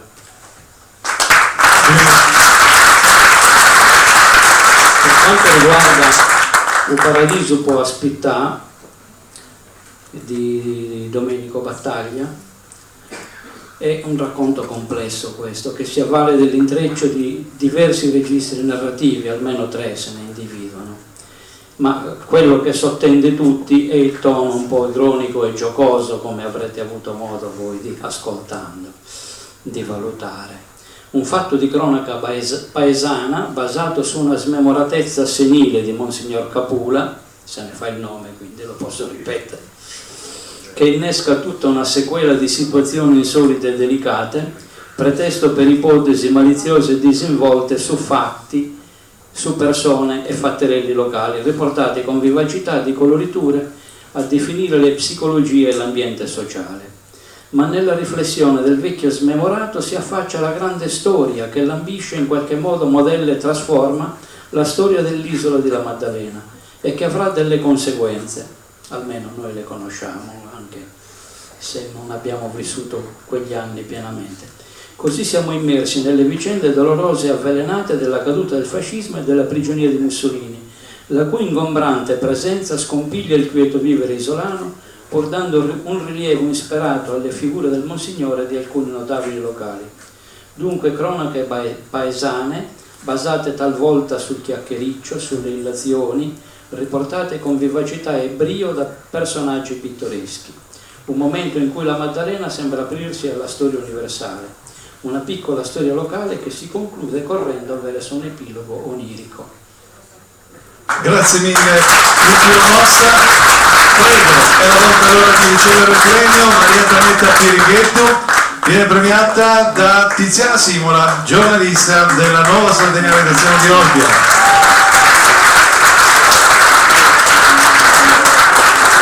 Complimenti a Maria Antonietta Pirighetto. Foto di rito e applauso ancora di rito ci vuole. Prima di Cortitelli, Gallurese e Locudorese. Complimenti. Allora, prima di arrivare all'ultima sezione, quella della poesia, vogliamo invitare ancora Claudio e Mauro. Una poesia di Grazia Deledda, ce la recita Claudio Lacoli, accompagnato alla chitarra da Mauro Mibelli. Vuoi dire due cose? Volevo ringraziare questa un'opportunità per i musicisti. Io faccio musica, non dico parole, non sono capace di parlare. Dico semplicemente che la musica che ho suonato stasera è soltanto frutto di improvvisazione e quindi io voglio ringraziare gli scrittori perché la fonte di ispirazione di tutto quello che stasera le mie mani hanno fatto con la chitarra è grazie a loro e quindi ringrazio per questa enorme opportunità per un musicista come me, Marco Ronchi della biblioteca, il nostro assessore Sabrina, perché queste sono opportunità molto importanti, perché la musica non è soltanto suonarla nei locali dove bevono la birra e a nessuno importa niente. Questa per noi è un'opportunità di fare ascoltare quello che è in piccola parte un frutto del nostro lavoro, sacrificio di arte, se un po' c'è, che viene messa al servizio di una cosa molto onorevole come la cultura. Quindi vi ringrazio di cuore e ringrazio Claudio che è un grandissimo attore.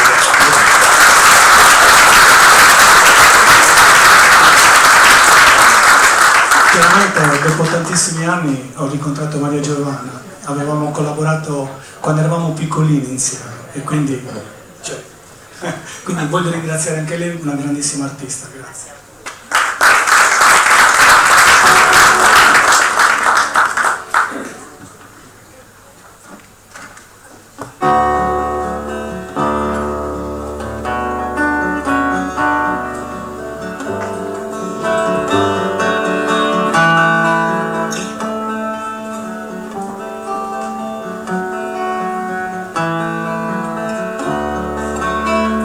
Siamo spagnoli, africani, fenici, cartaginesi, romani, arabi, pisani, bizantini, piemontesi. Siamo le ginestre d'oro giallo che spiovano sui sentieri rocciosi come grandi lampade accese. Siamo la solitudine selvaggia, il silenzio immenso e profondo, lo splendore del cielo, il bianco fiore del cisto. Siamo il regno ininterrotto del ventischio, delle onde che ruscellano i graniti antichi, della rosa canina, del vento, dell'immensità del mare. Siamo una terra antica, di lunghi silenzi, di orizzonti ampi e puri, di piante fosche, di montagne bruciate dal sole e dalla vendetta. Noi siamo sardi. Bravissimo Fabio, bravissimo Paolo. Complimenti a voi, grazie di essere intervenuti a questo premio letterario nelle nostre letture. E dobbiamo chiudere ancora per quel che riguarda i racconti brevi galluresi. C'erano due menzioni speciali e dobbiamo assegnarle quindi le pergamene. Chiedo all'assessore Sabrina Serra di venire a consegnare le due menzioni speciali a Colende su Tirreno di Stefano Marro di Sassari e a Sacramento di Roberto Mette di Olbia. Aspettate che mi sposto io.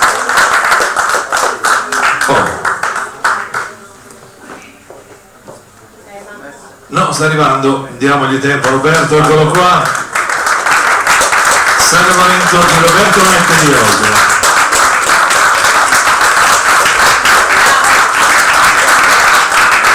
E adesso siamo alla premiazione sezione poesia gallurese e logudorese. Cristina, l'ultima busta. Thank you very much. Questo qua sì, ormai l'altro. Chiedo scusa al presentatore, posso dire una cosina? Assolutamente sì, ma c'è anche a lei è tutto concesso. Io adesso ho visto come si chiama, Roberto Mette. Sì. Devo dire che l'Sacabamento intanto riguarda una tradizione. Un racconto, una storia, un mito, non si sa, in effetti qualcuno lo nega quel che è Savemina Gabbadora. Io volevo sottolineare appunto il fatto che la scrittura di Roberto Mette è speciale, nel senso che è limpida, è pulita, è un perfetto logudorese. Io non so, mi pare che lui è di Olbia, ma credo che sia proveniente da Ala de Sale. Ecco, io brevissimo, volevo leggerne un pezzettino. No? Giusto per dare, perché altrimenti queste menzioni ci passano così sulla testa, una spolverata.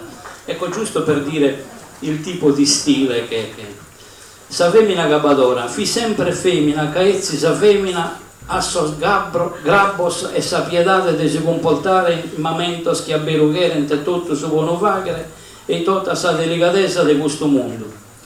Quando sa famiglia di un povero malaido s'abizaiat chi se vita ormai assultimo tretto e chi so spatimento sfinte provisse malos a peleare, tanto si entregaiat a sa sfatturas de sa gabbadora, chi trofizaiat repentina sofferenza de suo parente Anzulu. L'ho letto questo anche perché ci sono molti termini che sono piedade, querente, delicatezza, peleare, entregaiat, ecco, questo per sottolineare che tutti questi termini raccontano la nostra storia, perché dobbiamo verificare sempre da dove vengono, che cosa ci sono costati e che cosa rappresentano. Quindi ecco, devo dire appunto, per ritornare a quella cosa che basta un piccolo segno, un piccolo scarto per scegliere l'uno o l'altro, che personalmente, ma anche alla Commissione, è piaciuto molto questo racconto. Grazie mille, un applauso. Allora, premiazione sezione poesia gallurese e logudorese. Abbiamo preso la busta, abbiamo preso i nominativi. Terzo classificato, Liero Sospensieris di Andrea Melleddo di Sorgono. Applauso. Le letture delle poesie saranno tutte e tre da parte di Nino Perico. Prego.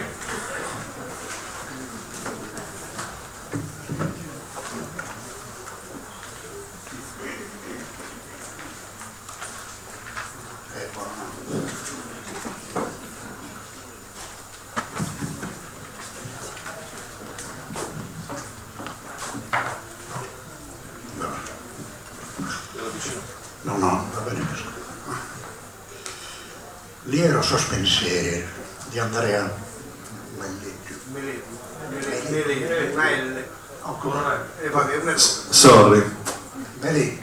Melleddo.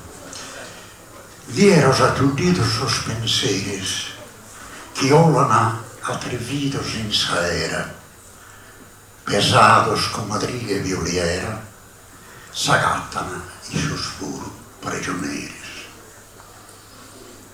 Si lascant que pueras, un pare a sus olvidos s'agatzen, caledrastos remonidos, dudados que quimeras, compassados estasidos, siguen desalinto sas esperas, e cando a sos bragheres fitivo o infatti, tramutan d'un tratto, lieros, atturdido, sus pensieri. Si storran con la stresa, secondo los presentes, preciso li da fide sos potentes, trampados con maleza, da sos que son serentes, brincan da una satera mesa. Son ticcol de lumera, che lucane con sus desizos, con díligos lampizos que oran, atrevidos en saber, rendidos senza imbreo, patendo in suo cammino, recuini in consolzar di suo seno, brotende qualche veo sentimento in suo terreno, che cresca in suo oro sanneo. Eppur, da sincera reina, sin suetos, fronidos con insectos, pesados, con madriche pius liera. Ed eo, pro consolo, che issos atrevido, umile, con savinna e fuzzoliero, magato e sin solo, tu quende più schito, che pindero in suo velo, calchiolo, vidende cadramperi sospensos che son sutta, nessi pro qualche scutta, s'agatta il sospiro prigionieri. Terzo classificato Andrea Melecchio di Sorgono, prego. Premia Tiziana Bisco, consigliere comunale, Commissione Cultura del Comune di Olbia. Un applauso ancora, terza classificata nelle sezione poesia gallurese e logudorese. Arriviamo alle motivazioni. Non ve ne, però la sezione era quella, poesia gallurese e logudorese, vedremo.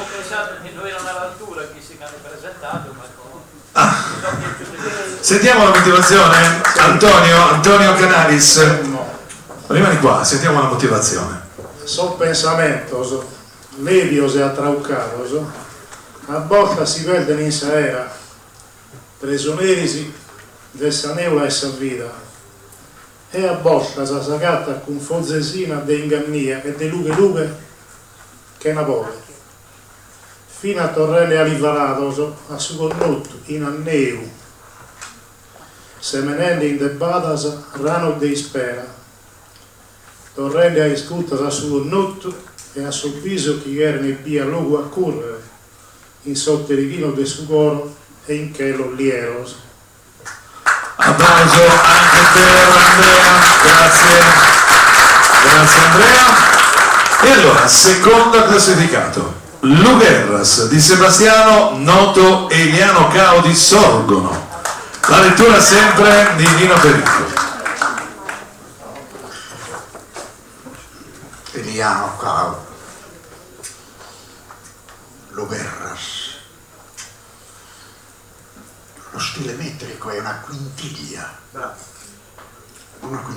lira, molto rara, uno stile metrico molto raro. Luguerras, quando minaras, pruite, in suo desilto discorre a sugerto. Lizzo meo, salaste in essa tua dorimadora, ola da in concerto. sun soles, sun istedole das schias, lampos de tribulia increstados. Niedas temporadas ancujan sas pagas bolsas mías. Inerel de monte mare montillos, lágrimas e castillos que diran. Sos quelos non se incuran de ablandare sos prantos antigos. Feras e pedras, mira, pedin vida esa giusta medida pro campare. Ue vivere un pare fino a s'ora dessa despedita. Da che tutto il motore è soledade, non passorre né frate pro consolo. Donzi un e solo, guerrare devede pro salvatare. Ma a pochiniente so, de terra a luna, costatomo comuna pro istimene, nessi so che non stimene, chi si stringano al pare tutto a una. Su loco es custa es aposento, comprato de assento e dulzura, torre di buonamore, s'agiunge al malaita le tormento, una guerra lutta, giutto in punzo, una lantia di bronzo dura giola, non es che furriola, e ne si chi studa da a suo intu de satunzo.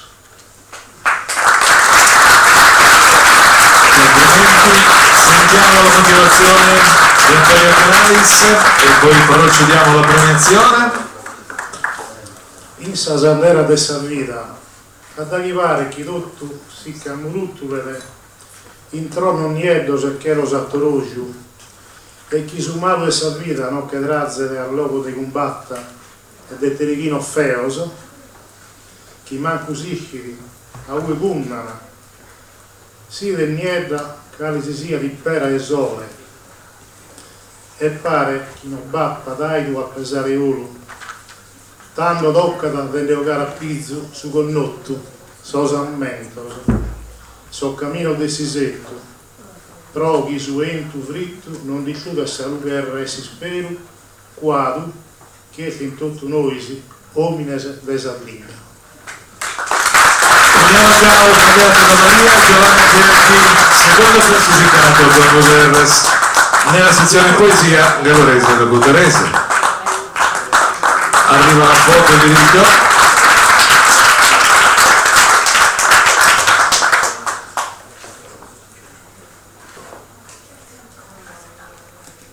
Perfetto.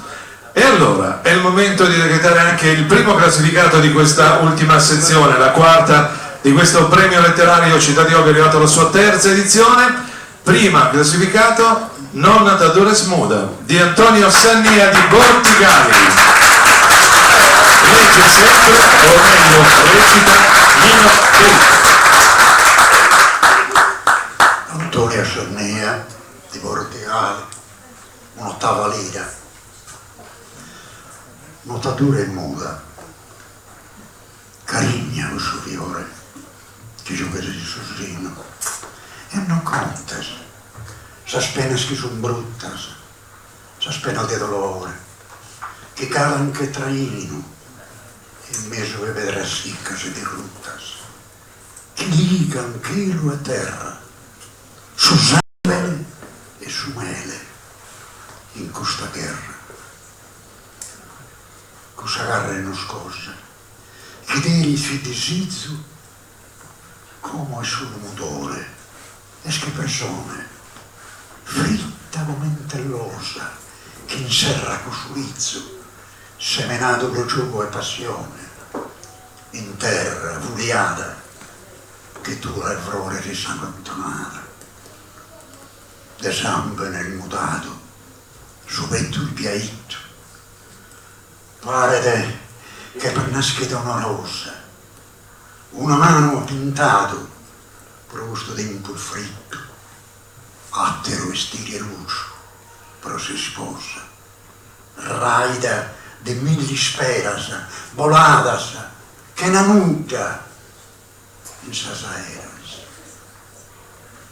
Come t'hanno spozzato, in mezzo sulla ore, mano spedrosa, fatta al deluzzana, e rutta dall'assato, carre di vago valore, con suo bramito e seguo da sagana, vede subito un brama, ma è s'amore che gli ha fatto mamma. Mancare sculza e nuda, non fida di ballare, in mezzo a selva fresca del solbore, e non addura nuda, si tiene da cantare, con un sorrisito in raras, d'amore. E quando si spiangente, sia procurso, e no che si spattinde.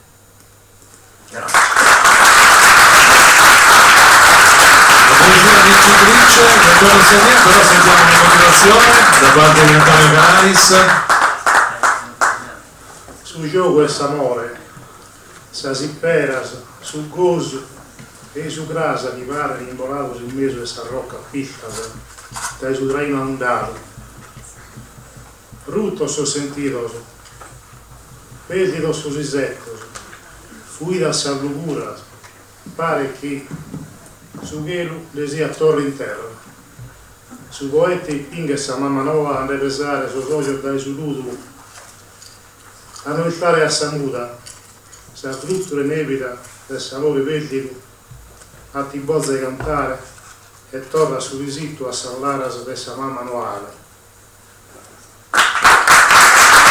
Antonio Sagna viene premiato da Caterina De Roberto, caporedattore della versione di Olbia dell'Unione Sarda, primo classificato nella sezione poesia gallurese e logudorese.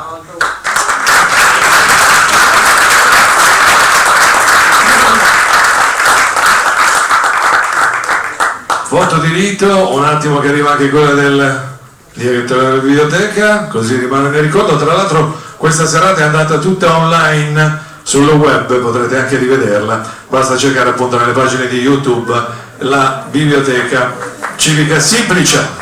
Maria Giovanna, vieni. Maria Giovanna Cherchi ci vuole fare sentire le menzioni, sì, prima le menzioni giuste, hai ragione. Allora, le menzioni sono per Manzanile di Conario, Carta Brocca di Dorgali e 2 di Giangavino Vasco di Bortigali. Le 2 menzioni speciali.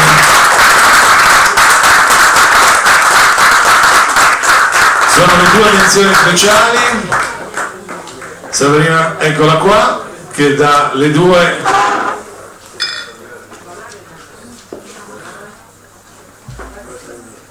Ok. Menzioni speciali nella sezione poesia gallurese e logudorese. Grazie a voi, grazie ancora a Sabrina Serra. Allora Maria Giovanna, vuoi questo? Sì, sono davvero felice di potervi salutare ancora una volta in musica. E volevo ringraziarvi per il vostro affetto e soprattutto volevo ringraziare Sabrina per l'invito, la fiducia di sempre. Sì, esatto, approfitto di questo spazio per invitarvi al concerto di Natale che faremo il 29 di dicembre nella chiesa di San Paolo alle ore 21. Io vi aspetto, sarà un concerto dedicato ai nostri canti natalizi. E a proposito di feste, sono alle porte, sono un po' gelosa del silenzio che avete regalato ai nostri bravissimi lettori, e allora facciamo così. Approfitto di questo spazio per farvi gli auguri davvero di un Santo Natale ad ognuno di voi, che possiate ricevere ogni bene, ogni grazia, quelle che avete nel cuore. E allora, per salutarvi, vi chiedo un ultimo regalo, se potete. di regalarmi mezzo minuto dello stesso silenzio, perché adesso io volevo rinunciare al microfono, però mi dovete aiutare voi.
Assolutamente sì.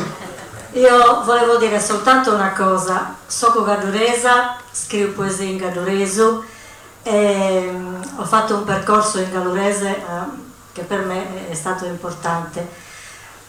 Mi è dispiaciuta una cosa veramente tanto, non voglio togliere niente, ho partecipato con grande entusiasmo a giudicare tutte le poesie, con assoluta sincerità d'animo, in assoluta buona fede, e sono contenta delle scelte che abbiamo fatto insieme, però mi è mancato il galurese, ve lo devo dire con un grande dispiacere, ma veramente mi è mancato tanto, per cui approfitto di questi ultimi minuti e della vostra pazienza per invitare chiunque, e soprattutto quelli che comunque portano il galurese in tutti i concorsi della Sardegna con molto molto onore e sono validi poeti, di ricordarsi anche del premio di Olbia che ha bisogno di loro. E io spero che l'anno che viene abbia più poesie in gaduresu di valutare e di premiare.